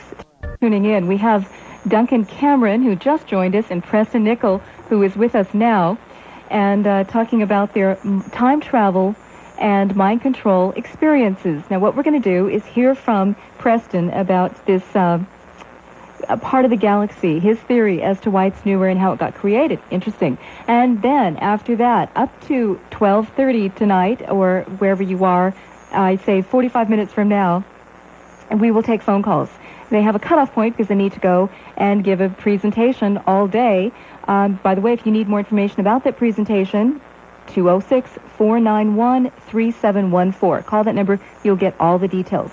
206-491-3714. And we'll take calls just after this description, Preston, of your theory. I want to hear it. Well, the theory started out when Duncan and I were investigating through his channeling how the Montauk Project was connected to other projects. Okay. And he followed the line back, and he found project after project after project. I'm estimating at this point that there was maybe 10,000, 100,000 of these projects going back to about 3 million BC. Somebody's been busy. Yeah. Or going ahead to the year 6,000 something. What we found out actually happened is all these projects connected together. They got a common thread between them. Now, one of the common viewpoints in quantum physics is that if you create a reality, the creator of that reality goes with the reality. That's one of the major points of quantum physics. Because that consciousness is part of what's creating and holding that reality together. Exactly. That's the metaphysical view. Of course, quantum physics and metaphysics are coming very close together these days. Isn't that interesting? Yes. Now, when they made all these projects in this super machine, so to speak, they actually fed the future back to the dim past. They fed 6,000 something back to 3-point-something million BC. Now, there's a loop. In what sense, and what was the impact? The loop was created, as I explained, between the 2 points, and the impact was, just as happened to me personally when I was reversed back through a minor loop from the past, from the present back to the past. A second reality was created by this activity, and we all went with that reality. So we're some sort of parallel universe that was, you're saying, created as a byproduct of this loop? Yes. This is the reason the common religious teachings have that we cannot reach the Creator directly. We have to go through a part of us that relates to the Creator. This is telling Follow us that thread back, you mean? Yeah. So if this is just a anomaly universe, then what's a real universe? The real universe is the original universe that the Bible refers to as the Garden of Eden. So things make sense in the Garden of Eden, Yes. right? Here, they're this kind of a dysfunctional universe. Because the technology and the consciousness used to create it was somewhat dysfunctional in comparison to the Creator's concepts. And who do we have to thank for that? We have to thank all of us because all of us were involved in creating these projects. So all of us is here, all of us on Earth, and all our space brothers and sisters out in our galaxy. Now, to answer the question about the galaxy... Now, I've got to make a statement here for a second. Sure. So when the Bushmen say, we are the dreamers, we are dreaming the universe is dreaming us, then, and the Aborigines talk about the dream time, you're saying they're close on the mark. From your point of view, you'd say, yeah, sure, right on, just a poetic way to say it. So are the American Indians. Yeah. The American Indians believed that our universe was created at Turtle Cove, and guess where Turtle Cove is? Near Montauk? Near Montauk, right at Montauk. What were you going to say now? Okay, now, NASA has been researching heavily the age of our solar system, our galaxy. What they've been finding, and this is checkable right in the periodicals and the newspapers, that our galaxy is about only 3 billion years old, while everything outside our galaxy is trillions of years old. Well, there's a couple of explanations for that. I mean, you could say, well, they're making a mistake in their process of aging, or you could say that there's some sort of white hole, as Stephen Hawking says, that kind of spews out matter, the Big Bang, so to speak, that's localized. And we just happen to be part of that should recycling. Be made at once. Actually, a localized Big Bang would be it's big bang, bang, bang, bang, bang, not just one. But anyway, that's a whole other discussion. Yeah. But we're continually evolving universe that has got recycling itself, birth to death to birth. But anyway, so how do you explain that in your theory? I don't even attempt to. See, many people are going to take the data that's coming in and generate their own theories around it, just as I have. And so they should. So, right. Yeah, it's an open question. Mm-hmm. So, interesting. What else do you want to tell us about this? What else have you found about the nature of the universe, or our universe, or... Wouldn't that mean, then, that one of the common laws here would be that mind over matter is definitely a factor? Yes, If true. mind created it and then it became matter, then okay. If the mind has enough power to actually create the matter, remember, matter starts out as a frequency transform or a thought form, to use metaphysical terms. And you have to potentialize that thought form using raw power. So if people have a little bit of help, like some sort of psychotronic device that bends the space-time, warps it, then they don't really have to have enough own mental power. They can just take their dysfunctional mental power and project it out and get the same results as, say, a yogi or some highly developed spiritual being that you hear about. You hear stories that they can create things out of nothing, open their... you hear these stories. Very true. Okay, so you're saying 2 ways to get there. Provided Inner the technology, outer information technology. bandwidth of the technological systems is wide enough. Uh-huh. So it can be self-generated or outer-generated. Mm-hmm. Okay. Or amplified of a person's mind, such as the Montauk Project was. Did you start out metaphysical, or did you happen into this by way of an explanation for all that you started, as you were saying, remembering and putting together? I started out in psychology. Then I went from psychology to technology. Then I went from technology to metaphysical. And we have some callers for you, so can you stay on the line, both of you, and answer the calls that come in for the next while? Okay. And we'll do that in just a moment. Before we want to do that, there is an answer to the question that some person asked about other people involved, and we had the Montauk boys that we can talk about. Let's do that when we come back. Right. And later on tonight also, Michael Streynik will join us. He says that some of the best UFO cases are some of the least known, and he wants to correct that imbalance with us tonight. We'll be back. I'm Laura Lee. Old computers donated to the National Christina Foundation.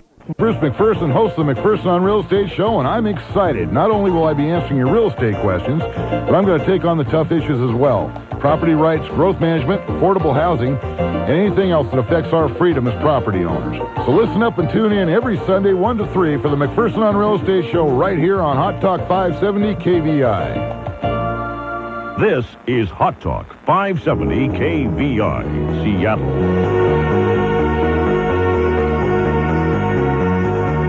The weekend is here. Time to step outside our 9 to 5 world. Time to reassess those eternal questions. Who are we? Where did we come from? Where are we going? Time to ponder the human dilemma. Time for deep philosophy in the meeting of minds. This is The Laura Lee Show.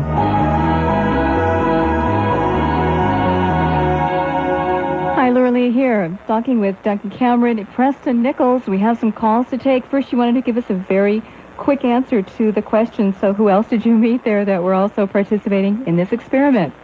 Well, we saw a group of boys out at Montauk. After a lot of painstaking research, we found out that those boys were literally programmed to go do missions, and a number of them have traveled through time. Of course, this is a long, involved story, but essentially what they were doing, they were literally rebuilding the minds of these boys on some sort of a supercomputer, which I still don't fully understand myself, and then putting them back in the bodies and sending them out to grow up in the families, essentially is almost like hidden agents, sleeper agents, so to speak. Yeah, you hear about sleeper agents in other ways, not necessarily to do with time travel. Mm-hmm. Let's take a call from Pam calling. Hi, Pam. Thanks for joining us. Good evening. Hi. Hi. This call is really for Duncan, I guess. I've been listening and thinking about how essential Duncan's mind, and it seems his imagination, was to the project. And it makes me ponder, based on their level of experience, that if they believe a person does or can do similar things or the same things quite naturally, using the human body as an instrument without the external technology. Oh, sure, yeah. The Eastern philosophy that's using the human factors go inside and use that drive of the sexuality, the kundalini. Right. Right. So do you feel that maybe they were duplicating the workings of our mind? Absolutely. And something they said early on about what they were doing, that the human spirit does naturally, going in and out of all these different realities and planes, they were doing technologically. Right. And in my case, matter of fact, I'd forgotten this good thing, you kind of broke it up. The being installed in this body in 1983, I'm sorry, installing the, excuse me, got a cough. Being installed from 1983 into this body in 1963, they were doing technologically. Right. And typically on a metaphysical, or it can be thought as metaphysical terminologies, the spirit does enter the body. That's kind of the interesting point of this whole thing, that they were taking the stuff we all do naturally, amplifying it, and doing work. Right. It seemed to me that you were kind of describing the process of what maybe we call reincarnation. Oh, sure. Right. Yeah. So you feel that the human potential is extremely untapped then? Yes, an example I give, which I hold true, which gives me comfort also, is they were taking all sorts of different people, again, empirically, and seeing what happens. Just broadcasting to the mind. Even in the last days of Montauk and their experimentation, all the supercomputers and all the super psychics just were barely able to follow where the human spirit just goes naturally. Right, because you were sort of cutting patterns for them, weren't you? Sure, as in a sense that everyone does on a subtle nature. Right. They were just amplifying the subtleties into power, sledgehammer, killing flies type things. But remarkable. Preston goes into all the mechanics of the billion watts or some incredible thing that they went through, and then on paper, QED, quantum electrodynamics, on paper they could very well create a new format, meaning a reality. Sure. On a sense of a structure bigger than just Earth, or electromagnetic or bubble around our galaxy source. So it's an interesting concept, and the kind of the curious part, it seems to fit. That we're kind of away from the creation zone that we all came from, where kind of the idea of thought and the essence of living was easier, it felt better, was more forgiving. It's just kind of the real basic stuff. If that's correct, we're out in left field here. We're just kind of groveling, predatorially. We're just trying to get on the subconscious, possibly back to where we came. Right. So do you find that you ever spontaneously, you've been exposed to a fabulous broad spectrum of potentials and possibilities. Right. And I find that the more exposure a person has, they have so much more resources to create from. So do you ever spontaneously visit past or future realities? Okay. I need to back up here a little bit. Yes and no. What they were basically doing in Montauk, and this will clarify a little thing, is to generating a thought into sexuality. Right. It's the thought that's the carrier, whether on the energetic, and the physical by all means can be knocked down or broken down or, deduced into energetics. Follow the thought process, and then whatever will come along. Right. So in that sense, it's kind of interesting. My last question is, when you were describing the time tunnel, yes, I got a visual of a thought being projected down the time tunnel and the time tunnel's conical, right? Is that... It could be thought of that, yeah. There were many different ways that the essence of the tunnel, it's spoken of that. It could be conceived of that, but there are many different ways. Okay, so what I was getting at was, if a thought is projected down the tunnel, and the tunnel works as the magnetic field... It can be measured as such. Okay. Right. Which would then, if I'm on the right track, cause the magnetic field to collapse the particles and then create the reality? Yeah, it could be thought of that way. It depends how the hole was opened at the onset, and how stable, and how the reference system. A lot of focus? Sure, the focus. There seems to be a prerequisite for the reference to be stable on both sides of the opening. Okay. As we drift through time, the portal can drift also. If you don't have stable references, by the time you come back, you're out of left field. Right, a hologram will collapse. It seems logical. Beg pardon? Has that ever happened to you? No, not that I'm aware. Again, most of my time is spent being in part of the psychotronic process to generate the form. There's some good questions there, Pam. Anything else? I'll probably think of them when it's too late. Yeah, isn't that always the case? Welcome to the different part of your mind. Yeah. Well, I'm working there tomorrow, so I'll see you tomorrow. Okay. Terrific. Thanks, Pam. Thanks a lot. Right, and, thanks, so. Odie next, calling from KVI Seattle. Hi, Odie. Hello. How are you? Good. I have this, I've talked to you over the years, so you know where I'm coming from when I say this. When I was 6 years old, I took a trip physically. Now, I'm sorry, you're talking to Duncan or Preston? Well, it doesn't matter. I'm talking to both of you. Okay. Or one. It doesn't matter. You're dealing with time.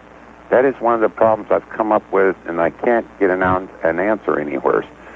But Well, try these guys. What's your question? Well, I go to this ship or mainly a place of steel. As far as the eyes could see, there was a curvature about 6 inches. So it's a huge thing. But my question is this: did I travel in time? Because I used to go to bed, and I'd wake up. When I'd come conscious again, I'd be downstairs, down 2 flights of steps, at my grandmother's bed. Now, to me, I figure I went physically. But did I go then, or did I go back in time? Yeah, okay, that's a quandary that I would think everyone not only would wonder about, but should question. To answer your question more on the kind of the real realm and how maybe metaphysics bleeds through, we're all connected to kind of alternate functions, whether they're space or time and such, and they do bleed through at times. It's a naturally occurring process that happens daily. Some people are very sensitive to it and just kind of know. They say something's happening, something's real, what's going on here. Other people, it's nothing. It's so subtle. It's a pin dropping in the middle of the Wall Street market. So in that sense, some people, whether they can or want to, can kind of ride these subtle changes back and forth, and they indeed will, whether it's time or space, move into a new situation. I almost died the three times I tried it. I almost died each time. Could be dangerous, I guess. Yeah, it sounds like you're violating something or other that was not for your benefit, which is kind of a logical statement. Yeah. Well, the other one is that what you're talking about, the bottle and stuff sounds like you're creating a black hole. Yeah, it could be thought of that way. That I'm out of league on the mechanics of sort. That's something that if you can know a little more, that you speak with Preston. Mm-hmm. Okay. Odie, thank you. Yeah, okay, thanks. Oh, ciao. And that leaves the line open at 1-800-800-5287 or in Seattle at 646-3580. We'll be right back. I'm Laura Lee. There's a long and fascinating history to this continent you may know nothing about. It's a story that is growing in evidence and artifacts. And it's well documented and illustrated in anthropologist Gunnar Thompson's American Discovery, The Real Story. This 375-page book is a super buy at just $16. Order now at 1-800-243-1438. See the case to be made for early voyages to North and South America, hundreds and even thousands of years before Columbus, by seafaring Viking, Chinese, Arabian, African, Phoenician, and other explorers. Call 1-800-243-1438. It's a fascinating and detailed examination of the clues they left behind. American Discovery, The Real Story, now $16, $2 off the cover price. When you call 1-800-243-1438. Know the hidden history of our country. You can call in at 1-800-800-LAURA, 1-800-800-5287. Seattle callers use 646-3580, 646-3580. If you haven't yet seen the video, Hoagland's Mars Volume 1, the NASA Cydonia briefings, you won't be up to speed when Richard Hoagland joins us in future to fill us in on the latest developments of the ongoing story of his examination of the monuments of Mars. This is the first video in this series, and it's a must to get the basics on the geometric alignments of pyramidal structures and the Sphinx-like face on the Martian surface. This is the foundation for the case that Hoagland makes for these structures being artificial, not tricks of light and shadow, and therefore of intelligent design. Decide for yourself, but examine the evidence first, and it's only $24.95. Choose the Hoagland voice mailbox to get the entire rundown of his videos and books when you call 1-800-243-1438. 1-800-243-1438. The NASA Cydonia briefings, the video. You don't want to miss it. It's an extraordinary story. Cameron and Preston Nichols, I bet you gentlemen have a lot of deja vus just walking around in life, right? Am I right? Hi, are we back? In my case, I was presented with shock therapy so I wouldn't forget. It was something that I not volunteered for, but it's a way for a person to forget. They would take a person, this is not only myself, but there are ways to work into a person's subconscious which have them forget. But so, deja vus would just kind of happen and you'd have a flash and you'd go, no. For me, I act physically because there's certain voltage put into the body, and when that happens, it's a wake-up call to say, okay, what am I coming up with that's surfacing? that has been buried down in the subconscious. And what is it? And it's just, it's kind of like when the body shudders. If someone plugged you in a wall and many wall outlets, you would respond. So in that sense, it's an opportunity to say, hey, what's going on? I think a lot of us, I know myself included, have waken up in the morning with this whole kind of other life that we've dreamed. And you wake up and it's so real, and you get these last tantalizing images. Oh, and yes, going, yes. God, who am I, in this other reality? Welcome to the human condition. Oh, thank you. Yeah. Carl calling in next. Hello, Carl, and Hello, thanks Carl. for joining us. You're on with Duncan Cameron. Hi, Laura Lee. Great. Okay. I'm calling from Issaquah here. I see. And is this Duncan that's on? Yes, indeed. Preston's right here if you need to speak with him. Oh, no, I just wondered, how far or back has anybody ever gone in time that you know of? Oh, good question. And also, I could take a question off the air, but is there any possibility the government is ever going to declassify any of this stuff or come forward with what's going on as far as other beings on Earth or other extraterrestrials or whatever? Yeah, I can't help. I'll answer your last question first. I always like doing that. Okay. Probably so. I'm echoing Preston here. He says there's a 50-year delay between certain information, which means 1943, 50 years, 1993, declassification of the Philadelphia experiment, and Preston's still waiting. He's put his feelers out, and guess what? Hasn't come back. It probably will come back all inked out, blackened out. What will come back, are you meaning? Information that's being declassified. Mm-hmm. What about the other question? Right, would you How far back in time do you know of anyone having gone? For myself, I made the runaround, the loop. You're talking about 3 billion years? Preston speaks of 3 billion. That's his information. My recall is 2 million. Why I say that is because one of the tests at Montauk is one of the ideas for a person sensed how empathic they were to be projected to this format, which we later realized was the year 6037 along this timeline. And with the idea to project certain people down the road, so to speak, and to see how not only their perception of such, whether they could do any real work. And I was the person, the form, being projected that found I could work very easily in this created zone, which was later analyzed. We found I was 637 and got on this horse, which is somewhat fanciful on Preston Nichols' book and Peter Moon's book, this horse on the cover, and rode that back to the year 2 million BC, making the loop. That is getting fanciful here. A fanciful, yes, but on an etheric type thing, the kind of curious part is that process from going from 6037 and looping back. Mm-hmm. On paper, some of the adepts, some of the psychics or empaths, right, when they look through some of the records outside the Akashic, the holding zone that we have for our memories, we've been around a number of times. Well, actually, we have a scholar coming on who's been on, Michael Primo, who says the human race has been around millions, plural, millions of years, and he can find the evidence for it among the archaeological record and the artifacts of human antiquity. I don't have a problem with that. I still haven't heard anything tonight that would convince me that there is some physical time traveling going on. What I'm hearing is that, and I believe this is possible, even before I heard you, that in consciousness we can do just about anything. Go forwards, go backwards, go to alternate universes, other distant planets in the realm of consciousness, which I think is what creates the universe anyway. You just answered your own question. It doesn't include the physicalness, though.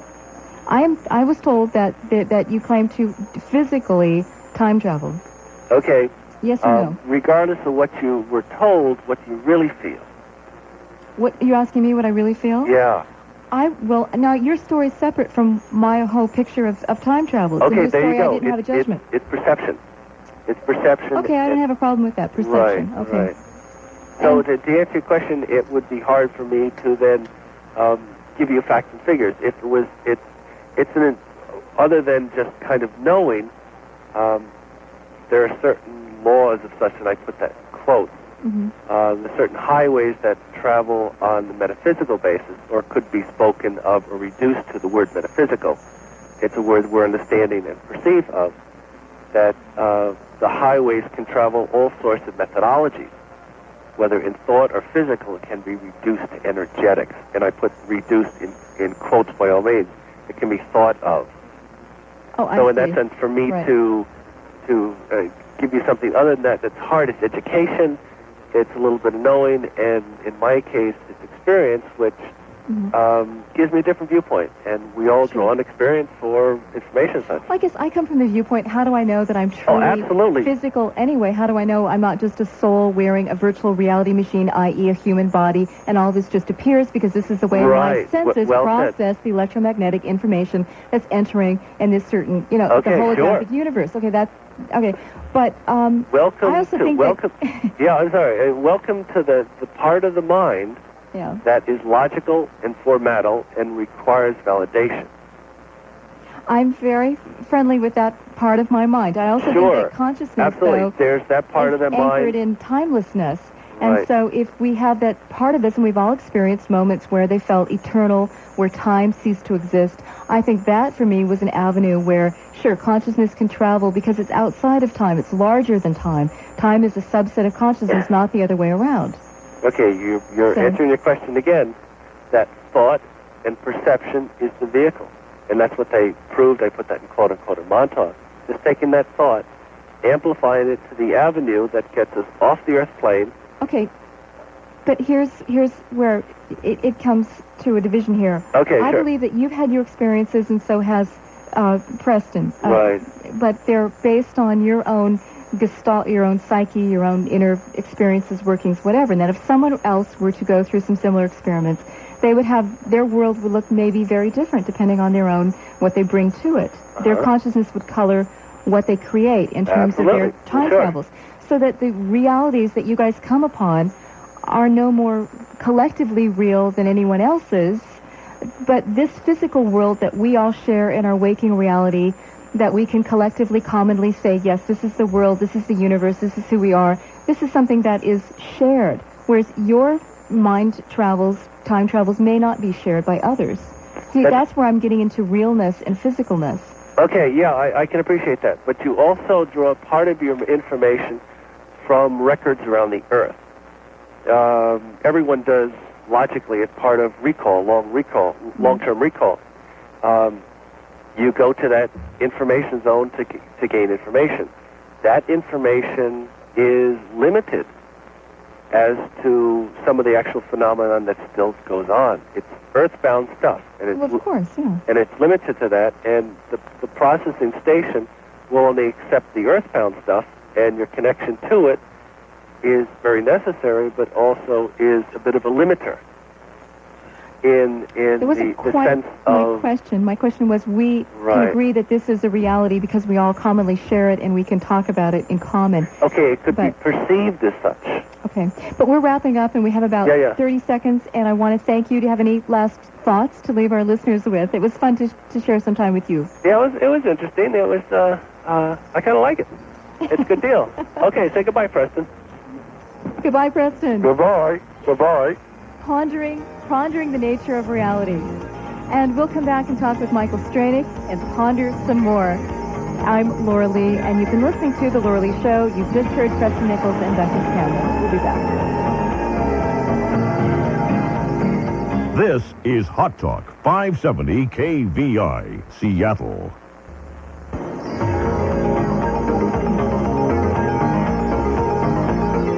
Hi, Laura Lee here. You know, we've had several inquiries about the theme music for The Laura Lee Show. It's Mark Twain's supersonic space music, destined to become a classic titled The Monuments of Mars. And I think you'll love the evocative dimensional feel of his compositions as much as I do, and will want to hear it all, over and over. So we've made it available through our catalog. The CD is $14.95, a couple of dollars off retail, and the cassette is $9.95. Ask for The Monuments of Mars, the music, when you call 1-800-243-1438. Great music for meditative moments. 1-800-243-1438. 1438 for Mark Twain's The Monuments of Mars, the music.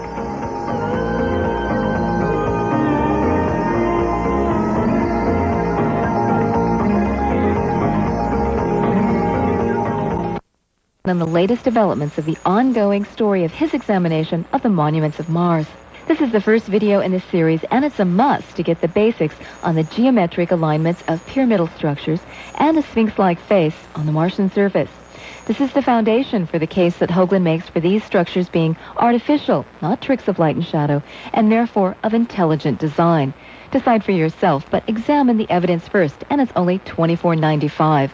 Choose the Hoagland voicemail box to get the entire rundown of his videos and books when you call 1-800-243-1438. 1-800-243-1438.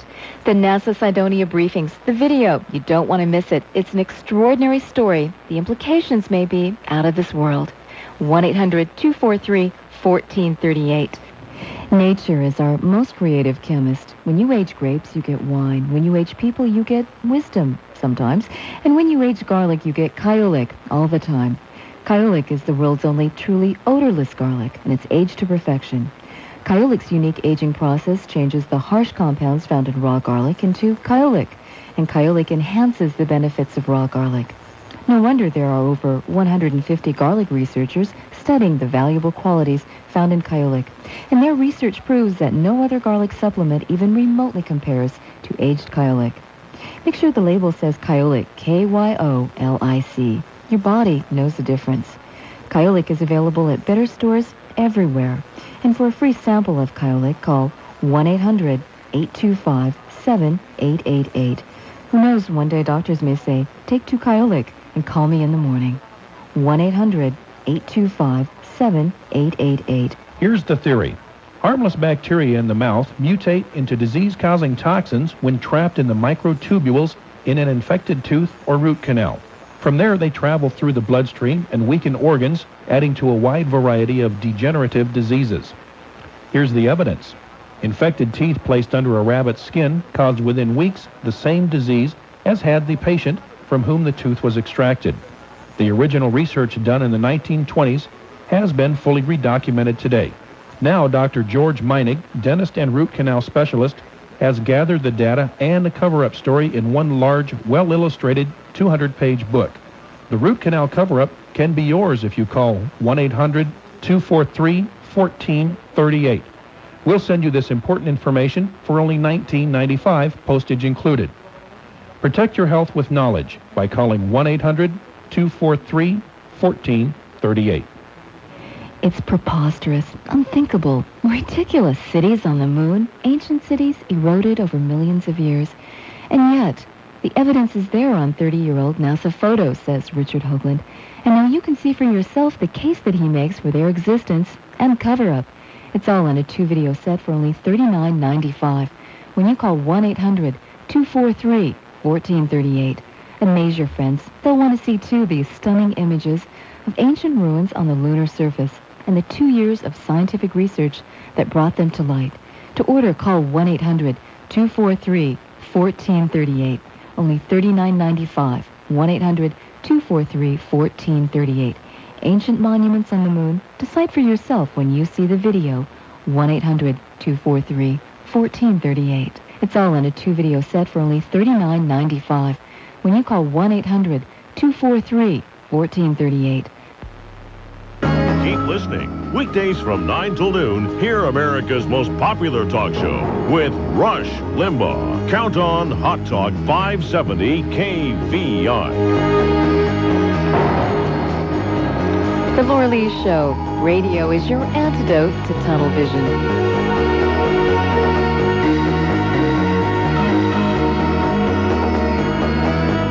Hi, Laura Lee here.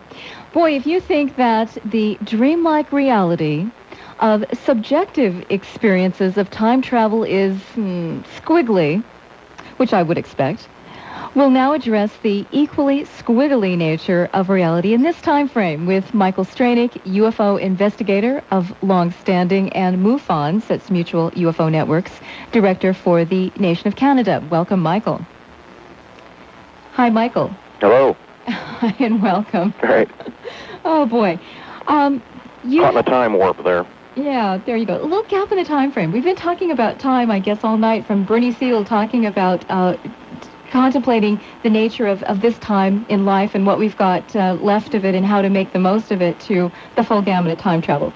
Your thoughts on time travel, and then I would like to know about some of the best-known UFO cases. You've told me quite a list here before that our listeners have not heard, a list of some of the best-known UFO best UFO cases, but least known. Right. But your comments on time travel, and I know you do a lot of investigation into alien abductees and such. Do any of them report episodes where they thought that they actually traveled through time, back or forth? Actually, very few report it per se, having actually physically traveled. They will feel that they've been shown visions of the future and certainly of the past, but not too many will actually say that they were taken to the future, or if they have, it'll be on another planet or another frame of reality or frame of reference. But it's certainly a fascinating concept, and we certainly don't understand time. And it's been suggested that maybe UFOs, whatever they might be, play with time all the time. And that would certainly account for maybe the lack of evidence. If you can travel back and forth or sidestep in time, you can go back and erase all traces of your having been there. Actually, someone was just telling me on the phone during a break that, who was it, Bashar? There's some gentleman here, Daryl, something, I forgot the name, who channels an entity that claims to be from our future, and it claims to be a combination hybrid of human and gray aliens. Well, I've heard that before, yes. Okay. So again, that's a bit of time travel, because someone can come back and talk to you through time. But again, it's a matter of consciousness, right? Which I think in consciousness anything is possible. Absolutely.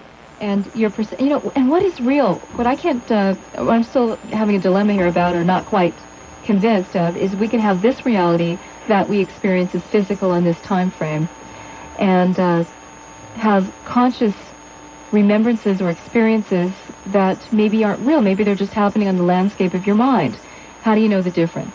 Precisely.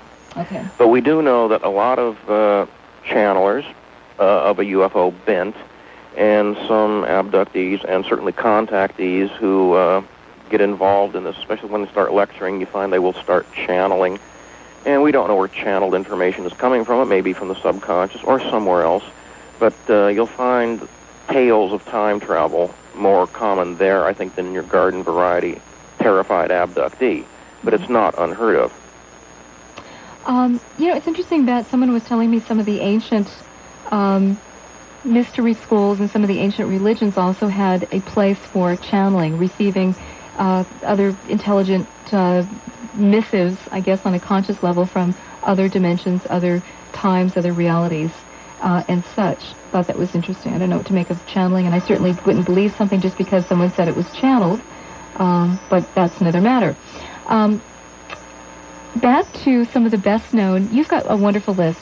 You say that there are well-known cases like Roswell, UFO cases. Right. Very well-known, and it actually was just a fluke that it happened to get so well-known. It could have been, and that got me to wondering, what about all the other cases that are out there that just aren't known or known by very few? Asked that question to you, and you came up with a fantastic list. Well, gee, I can't remember any of them now. Oh, no. Seriously, there's one that I will be discussing at the MUFON Symposium this July. Practically an unknown case, although it was covered in the Condon report. They attempted to deal with it and didn't do a very good job of it.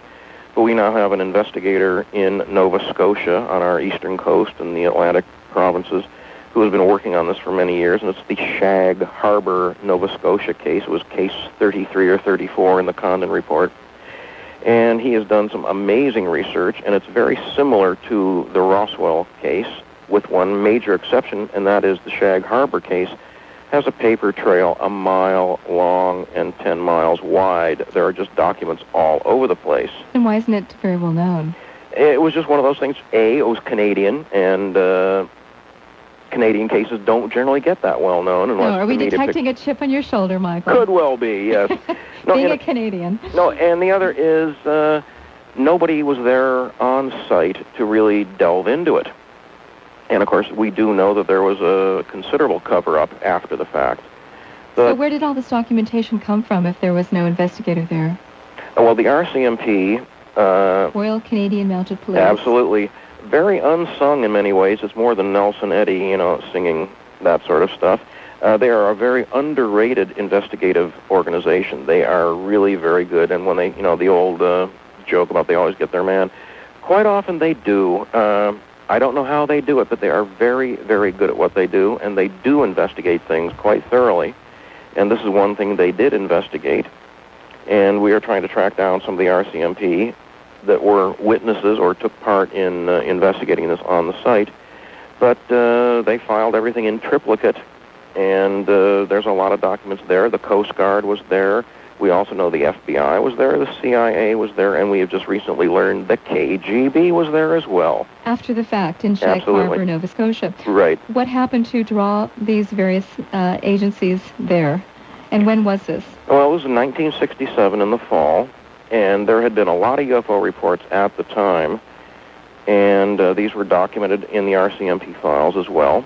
And generally speaking, they file a suspicious object complaint or something of that nature, and it goes into the National Research Council of Canada catch-all file called the non-meteoritic sighting file.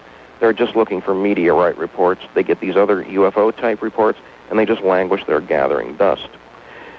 Right when all this was going on, the case happened, and this was a cylindrical-shaped object that came in from the east off the ocean, crashed into the harbor, sat there for a while, then appeared to either submerge or melt, left in its wake a yellowish-orangish scum on the surface of the water. Now, this made national headlines, and the Canadian Broadcasting Company sent a film crew down as the Coast Guard was sending divers down, and the divers came up dry, so to speak. They said there was nothing down there. But most of the agencies on site did a pretty thorough examination of what was happening and filed their reports. But we have since learned that a lot of the documents were not duplicated in places they should have been duplicated. We have since discovered files that are not duplicated in any accessible form that we can get our hands on, but we have discovered them in private hands. A cover-up at foot? Yes. And what appears to have happened is the object, whatever it was, went below the water and probably came aground several miles downstream, so to speak. We do know that the St. Lawrence Seaway was shut down, closed up completely, ostensibly for military maneuvers. For how long? A couple of days. I believe 6 days in total. So no ships could go and... Right. And when the investigators that are working on this now have pursued this, they were told by certain high-ups in the military, quote, "You don't want to know about that." And then the investigator said, "Well, yes, I do." And says, No. You do not want to know about that. And how are you supposed to take that, but that... A veiled threat, thinly veiled threat. In other words, you can look at the Shag Harbor thing, but this other thing that happened a few days later downstream, you don't want to look into that at all. And what was happening downstream that you've been able to get to know? It appears to be a crash retrieval. So they would, okay, they were right, a military maneuver or something, closed the harbor while they were blocking it off, cordoning it off to go retrieve the crashed craft? Right. If, in fact, it was there, something seems to have been there. Certainly the military was there in force. Nobody could really get near the place. And it would take something of major significance, I think, to drag in the CIA and the KGB. Now, we know the KGB came out into the island because it's that old story. There was a fishing boat there, one of those that catches and freezes fish. Mm-hmm. And then the other 7/8 of the ship is electronic gear. Now, very coincidentally, one of the seamen suddenly got an attack of appendicitis and had to be rushed ashore for an operation. He was accompanied by 2 guys in raincoats who promptly vanished. Meaning what? That was the KGB agents. They went ashore with the ill sailor, supposedly, but they did go ashore, and then the sailor was returned to the ship. But the 2 guys in raincoats, who knows where they went? Well, how is it possible to know that the KGB, the CIA, that this and that were there? Because wouldn't they cover their tracks, or are you just saying eyewitness reports? Well, you have to remember, there's something interesting about Canada. Americans kind of look at Canada as being America's vestibule. the 51st state, if you will. We have overflights all the time of military craft into Canada, and nobody bothers to tell the Canadian forces that this is taking place, and they don't seem to care much here either. So for the CIA to wander in and out is no big problem. Gander, Newfoundland was a joint U.S.-Canadian military base that was almost entirely manned by American personnel, and they pretty well ruled the island of Newfoundland, and nobody seemed to care. So a U.S. military presence was not unusual at all, and they would have heard of these things very quickly. We're going to stop the story right here and take a quick call from Karen, calling in from Kent, Washington. Hello, Karen. Hi. Hello. I'm curious. I'm really scared, okay? First-time caller?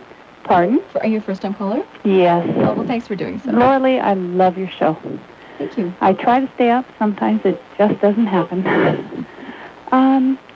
When I was small, probably about 5 years old or 6, I had an experience. I saw 2 saucers in the air, and I followed them on my bike. They went into the water. At that time, it would be between Lincoln Park and Alki Beach. Oh, we're saying near Puget Sound for... Right. Okay. Yeah, thanks, Laura. It seemed that I had these visits quite a bit. I know that I had a diamond ring, which wasn't really a diamond. It was in the shape of a diamond, but like I said, I was 5 or 6 years old. And a little young for jewelry there, Karen. But Huh? A little young for jewelry, but... Anyway, so what about the It was ring? like $1 or something, you know. Oh, okay. Really sparkly, though. They would visit in my dreams, and I don't know if that's because I saw these spaceships up there. The ones that I saw went in right into the water. In your dreams, or... No. When reality? I was riding my bike. Puget Sound, okay. Yeah. Michael, do you have any questions for Karen? I followed 2 of them. Mm-hmm. Well, first of all, how deep is the water there? I don't know. I can't tell you that. Right. I can tell you exactly where it is, but... Deep. What did they look like, the ships? They were saucer-shaped. Typical. Yeah. Yeah. Michael, you hear stories like this a lot. Don't feel alone, Karen. Oh, all the time. I'm always interested when I hear about things going into or coming out of the water. Yeah. I never saw anything come out, but they definitely went in. And But UFOs tend to have an affinity for water, be it even ponds, dams, lakes, rivers, streams, whatever. And I think that's one thing that we've overlooked, for one reason probably because we don't get that many reports from people aboard ships. But there are enough cases out there of things going into and coming out of the water that I think it's something we need to look at. And especially when you consider that way back when, in 1947, before the CIA existed, the Office of Naval Intelligence was the premier intelligence-gathering agency on the planet. And when you consider how much of the Earth is covered with water, I think we should be looking at that a little bit more. Yeah. And they may be stockpiling information that we've never heard of, but we've had some amazing cases dealing with underwater objects. And very few researchers have really gotten their feet wet with this sort of research, and I think we need more of it. Oh, good. This would have been like 62 or 64, between that time. Now, is your question, what is your relationship to UFOs and this phenomenon, Karen, on a personal level? Because it seems to me if you have a history, they're in your dreams, you saw them a lot as a kid, there's something going on here. Well, that's what I've wondered. What is, I'm just not sure. What does Karen do? I've shoved it away for years and Maybe years. that's the best place, Karen. Pardon? Maybe that's the best place. Do you have any advice for Karen, Michael? Well, I'd say, contact your local MUFON chapter. I'm sure they can at least take the details of what you saw. And if you need the number, Karen, call my office, which I is... have it, thanks. You have it, great, thanks. Thanks a lot. And don't worry. Don't go looking for something to have happened to you. I appreciate the skies. Right. They're there, and my child and I will look up there and Right. gaze. Does your child see UFOs? No, she's a year and a half, so. Oh, it's a little early. Yeah. But there's one other question, Michael, that you tell me that you always ask people who have interactions with UFOs, and that is what other kind of paranormal, quote-unquote, activities happen. Exactly. Karen, do you want to answer that one? Well, I'm not sure. They're normal even if you don't see UFOs. That's what I think. Other than the UFO, what's the strangest thing that's ever happened to you? Having a child, I guess. Okay. You know, or a husband, I don't know. They're sorry strange, about too. That. But, truth. Like two months into that, he had a heart attack, so it's... Is he okay now? Oh, yeah. Thanks, Laura Lee. Good. Yeah. But it's always been something that's wondered. You know, it's been on my mind. Well, because I followed them on my bike. Yep. So much and so long. Have you been to the newspaper archives to see if anybody else reported what you saw? I have not. And that's, too, what I was wondering if anybody else... I called my girlfriend that also was there. And she said, no, I don't remember that. I said, are you serious? Yeah. Well, it could be denial. It could be that there was just for you, just meant for you.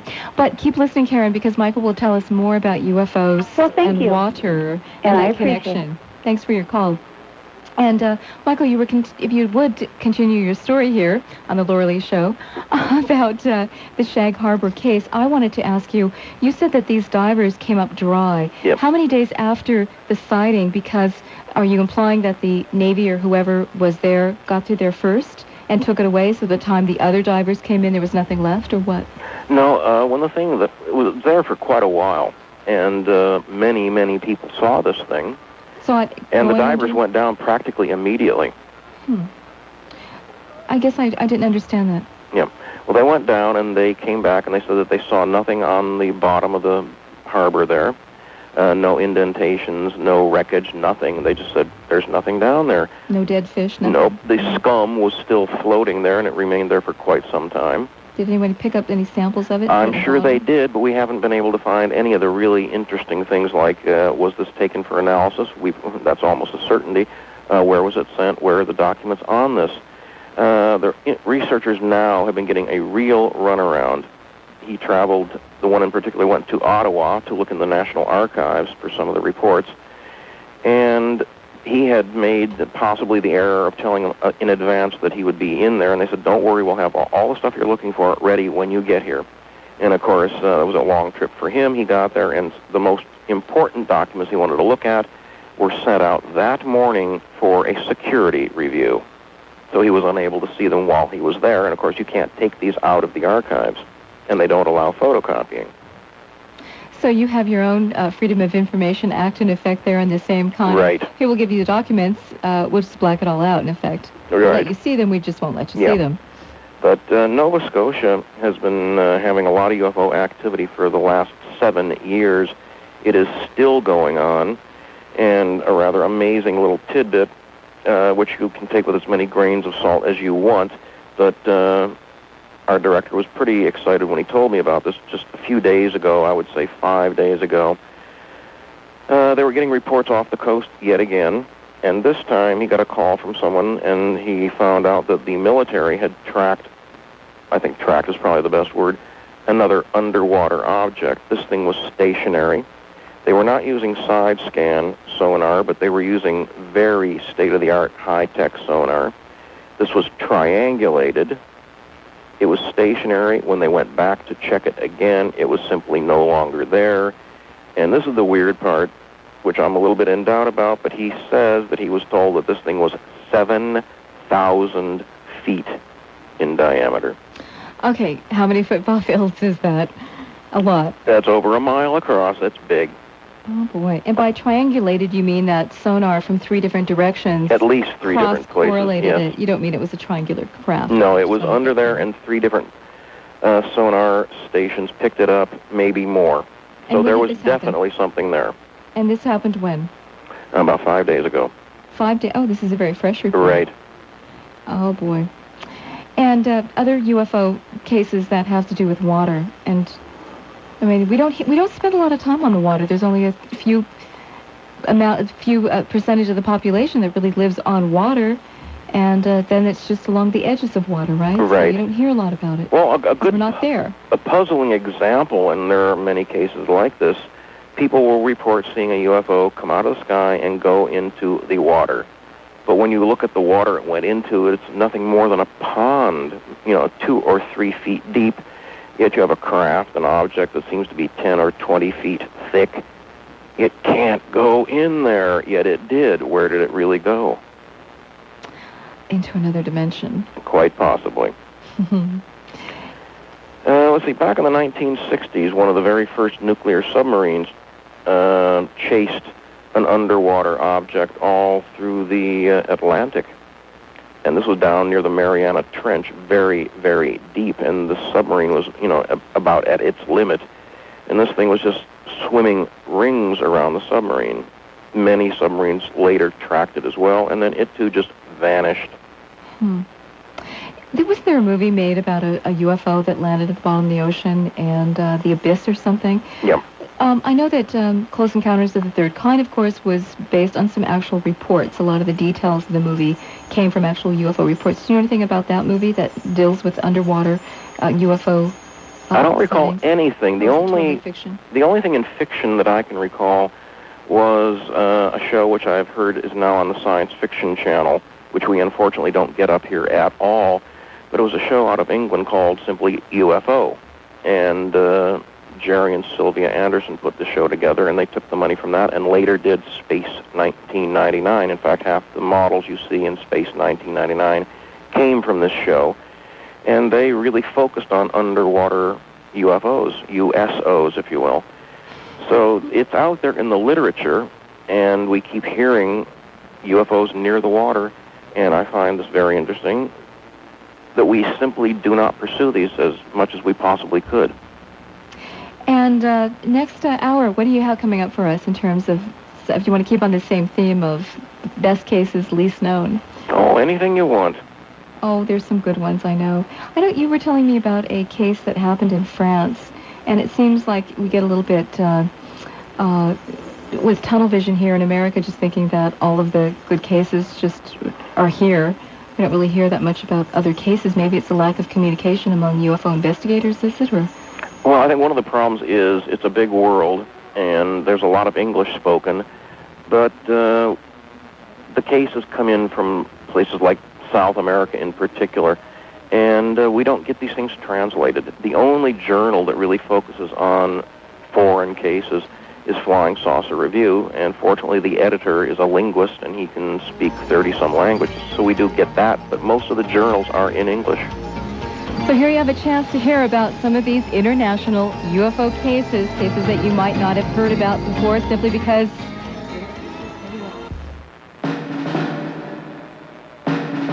We know how we got here. Now, how will we meet the challenges of the next 2 years? Hot Talk 570 KVI presents the KVI Forum, January 20th in the University of Washington's Kane Hall. Join KVI's John Carlson, Mike Siegel, and Kirby Wilbur, along with panelists Nona Brazier, Jeff Kemp, and Rabbi Daniel Lappin. It's your chance to hear speeches not only about individual issues, but the principles behind the politics, including radio and the empowerment of people, families and restoring our culture, the legacy of Ronald Reagan, and John Carlson's speech on the world the media don't see. Tickets for the KVI Forum are just $8, and they're on sale now at all Ticketmaster locations or by calling Ticketmaster at 628-0888. That's 628-0888. Seating is limited, so it's imperative you get your tickets today for the KVI Forum, Friday, January 20th at 7:30, only from Hot Talk 570 KVI. The Roberts? They gave us a toaster. Joanne and Ed. Toaster? Mrs. Perez. Toaster. When you're looking for the perfect gift for any occasion, don't forget about U.S. savings bonds. A bond is the gift that keeps giving because it pays competitive rates when held for at least 5 years and will continue to earn interest for up to 30 years. Bill and Martha. Toaster. Oh, your Aunt Libby. Aha, toaster oven. Ooh, the Phillips. Toaster. U.S. savings bonds, because unlike many gifts, you can never have too many bonds. Call 1-800-4US-BOND for more information. This is Albert Israel from the KVI Financial Show. This Sunday, our special guest will be Dick Hubbard, recently retired treasurer from Safeco. It's your opportunity to pose questions about investment and lifestyle issues to a recent retiree. So listen this Sunday at 9 a.m. It's the KVI Financial Show with Albert Israel. Sunday mornings at 9 on Hot Talk 570 KVI. This is Western Washington's #1 news talk station. Hot Talk 570 KVI Seattle. Airborne east across the Pacific from Tokyo to Honolulu, a United Airlines DC-10 had to be turned around after the airline received word from the FAA that there might be a bomb aboard. The big jet returned to Japan and was searched. There was nothing found, but the government's warned U.S. airlines flying in that part of the world to beware. Phyllis Youngs with the State Department. The FAA has directed U.S. airlines serving the East Asia region to continue and intensify special security measures to counter these threats. In Los Angeles Saturday night, motorists on the Hollywood freeway just south of downtown were slamming on their brakes as a helicopter clipped some power lines and slammed onto the shoulder of the roadway. This man was an eyewitness. It just lit up the whole area right around, and it was pretty loud. 2 of the 4 people aboard the chopper were killed. In the Central Valley, California town of Chowchilla, another offshoot of the storm that's caused flooding elsewhere in the state, a tornado that touched down 3 times, says Police Sergeant Kevin Weaver. There were several houses that had windows broken, roofs that were torn off, and other type of superficial debris damaged the outsides of the houses. There were no serious injuries. Talk about playing to a full house. Pope John Paul II, clearly awed by the millions who jammed his open-air mass in Manila. The Vatican estimates as many as 5 million people turned out for the pontiff. The battle for the Chechen capital of Grozny may be nearing its end. Relentless Russian artillery pouring into the presidential palace of the breakaway republic. It's not clear whether the Chechen rebels still hold that building. Newsweek magazine reports DNA testing has established that blood found inside O.J. Simpson's Bronco came not only from O.J., but from his wife and from Ronald Goldman. One man is still missing under as much as 20 feet of snow after an avalanche buried his snowmobile in Ogden Valley, Utah. Another victim's body's been recovered. Officials believe that the sound of the noisy machines themselves might have triggered that deadly snowslide. I'm Ed Walsh, ABC News. Are you an inventor? Or do you know an inventor who would like to have an invention or idea patented and submitted to industry? For free information on how to proceed, phone 1-800-727-IDEA. Invention Submission Corporation, one of America's largest invention service organizations, has an inventor's kit you can have free. It contains a form for recording your invention's date of origination, plus an informative brochure and other material of interest to new inventors. Learn how to get your free kit by dialing 1-800-727-IDEA, I-D-E-A. That's 1-800-727-IDEA. Even if you only have an idea for improving an existing product and don't know where to go with it, you'll want this free inventor's kit. It shows how your invention may be patented and submitted to industry by Invention Submission Corporation. It's a free call. So dial 1-800-727-IDEA, I-D-E-A. That's 1-800-727-IDEA, I-D-E-A. From the 24-hour KVI newsroom, here's the Northwest Weekend Update. I'm Darrell Webster. A teenager was killed this afternoon in a drive-by shooting near SeaTac Airport. The youth was found lying wounded in a parking lot. King County Police say medics arrived and tried to revive him, but couldn't. 3 people died and 1 survived a plane crash on the Olympic Peninsula today. The lone survivor, Kathy Drovdahl of Squim, is listed in serious condition with a broken leg and other injuries at Harborview Medical Center. Dead in the crash are her parents, Boone and Kathy Cameron, and the pilot, David Armstrong. The cause of the crash is still under investigation. A lawyer for the owners of a warehouse in which 4 firefighters died in an arson fire says the owners are not under suspicion by police. The lawyer says he was hired to help with insurance claims and inquiries by news reports and police. A house fire near Hoquiam earlier today claimed the lives of 2 young boys, their mother, and their grandmother. Investigators say the fire apparently started in a wood stove or chimney. A judge in Seattle has sentenced a former Albuquerque, New Mexico restaurateur to nearly 3 years in prison for bank fraud.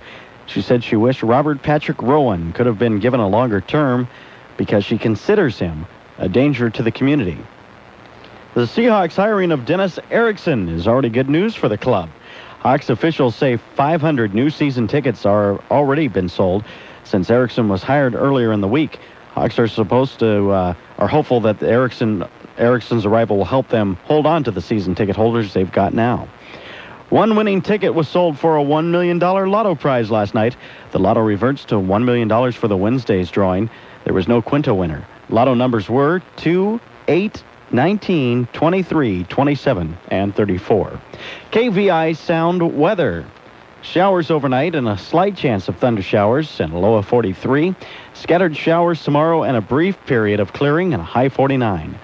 Currently, it is 45, and I'm Darrell Webster, KVI News. Hot Talk 570 KVI presents the KVI Forum, January 20th in the University of Washington's Kane Hall. Join KVI's John Carlson, Mike Siegel, and Kirby Wilbur, along with panelists Nona Brazier, Jeff Kemp, and Rabbi Daniel Lappin. It's your chance to hear speeches not only about individual issues, but the principles behind the politics. Tickets for the KVI Forum are just $8, and they're on sale now at all Ticketmaster locations, or by calling Ticketmaster at 628-0888. Brought to you by Conservatives Northwest, publishers of the Meltdown Map, available at the KVI Forum. Your baby, wandering unprotected along the highway. Never. Neither would you forget their baby shots. But nearly 1/3 of our babies aren't fully protected, even though they see a doctor regularly. Ask your doctor. Don't leave them out there unprotected. At least 11 shots by 2. How sure are you? Questions? Call 1-800-232-2522. From the U.S. Department of Health and Human Services, the Ad Council, and the Washington State Department of Health. This is Hot Talk 570 KVI, Seattle. Step outside our 9 to 5 world. Time to reassess those eternal questions. Who are we? Where did we come from? Where are we going? Time to ponder the human dilemma. Time for deep philosophy in the meeting of minds. This is The Laura Lee Show.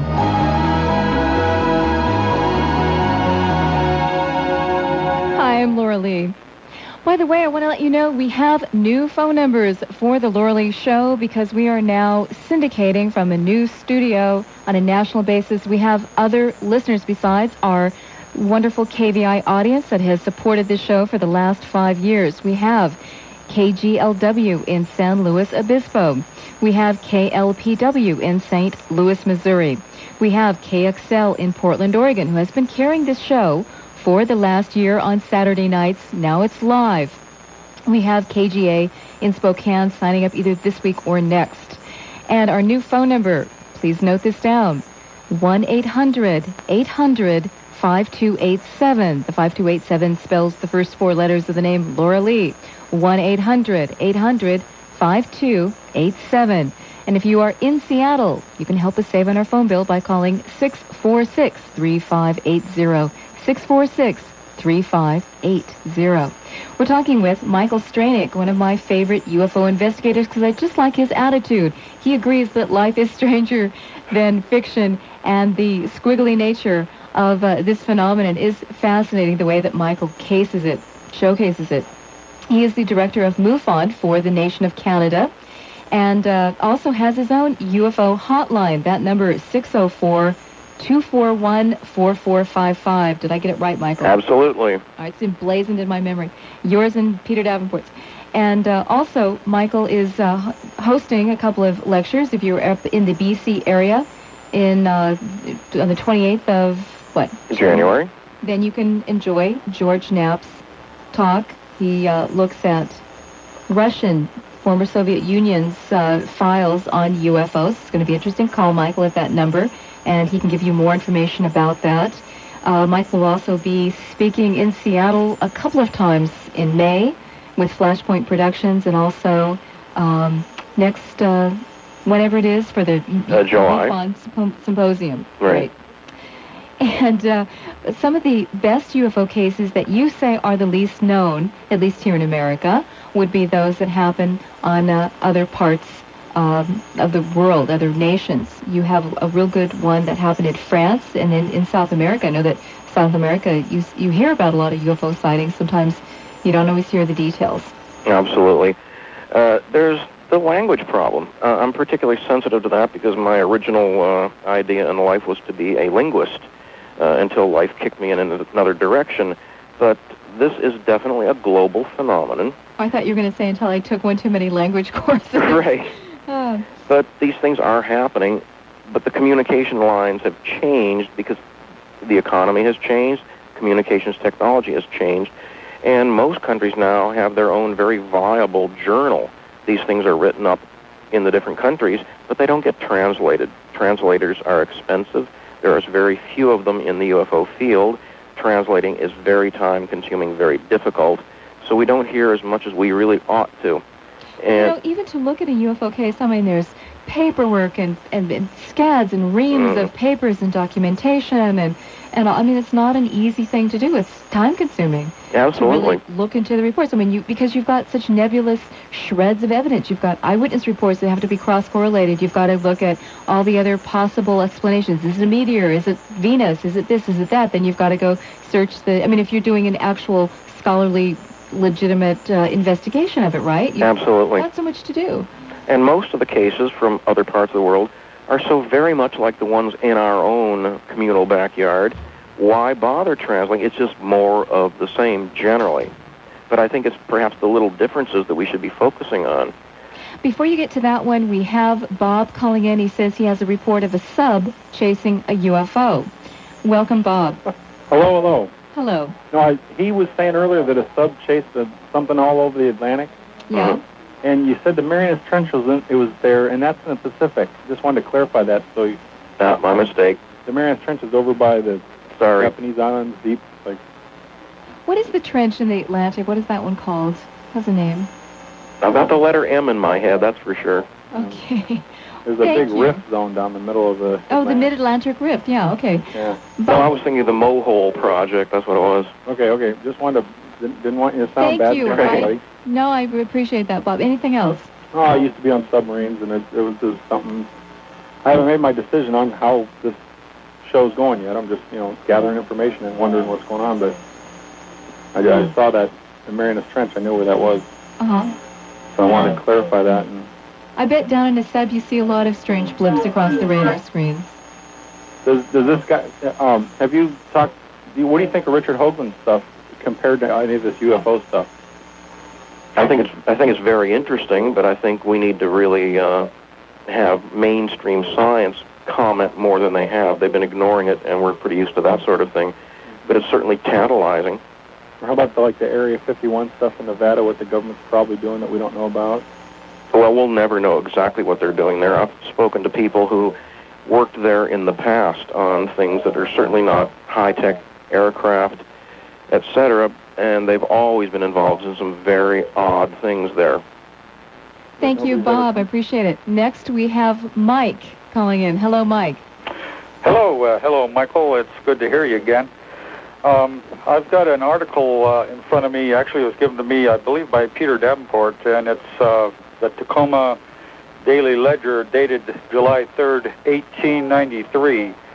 And there were 7 fellows who went out on the Puget Sound in a sloop called the Marion, and out in an area by Blackfish Bay, they were camping out there on a beach, and this object surfaced that was 150 feet long. They called it an electric fish, and it was neither flat nor round, but oval, and it had brilliant lights coming out of it. They called the lights coming out of the 6 eyes on top of it, and apparently it threw water at a stream of water at 2 of the individuals and knocked them unconscious, and eventually ended up submerging again and then moving away. They could see it moving underwater. The lights were so bright. Peter read that report to us. It was a newspaper report, an account where they interviewed these guys, and they'd come back terrified from a fishing trip. That's correct. Yeah.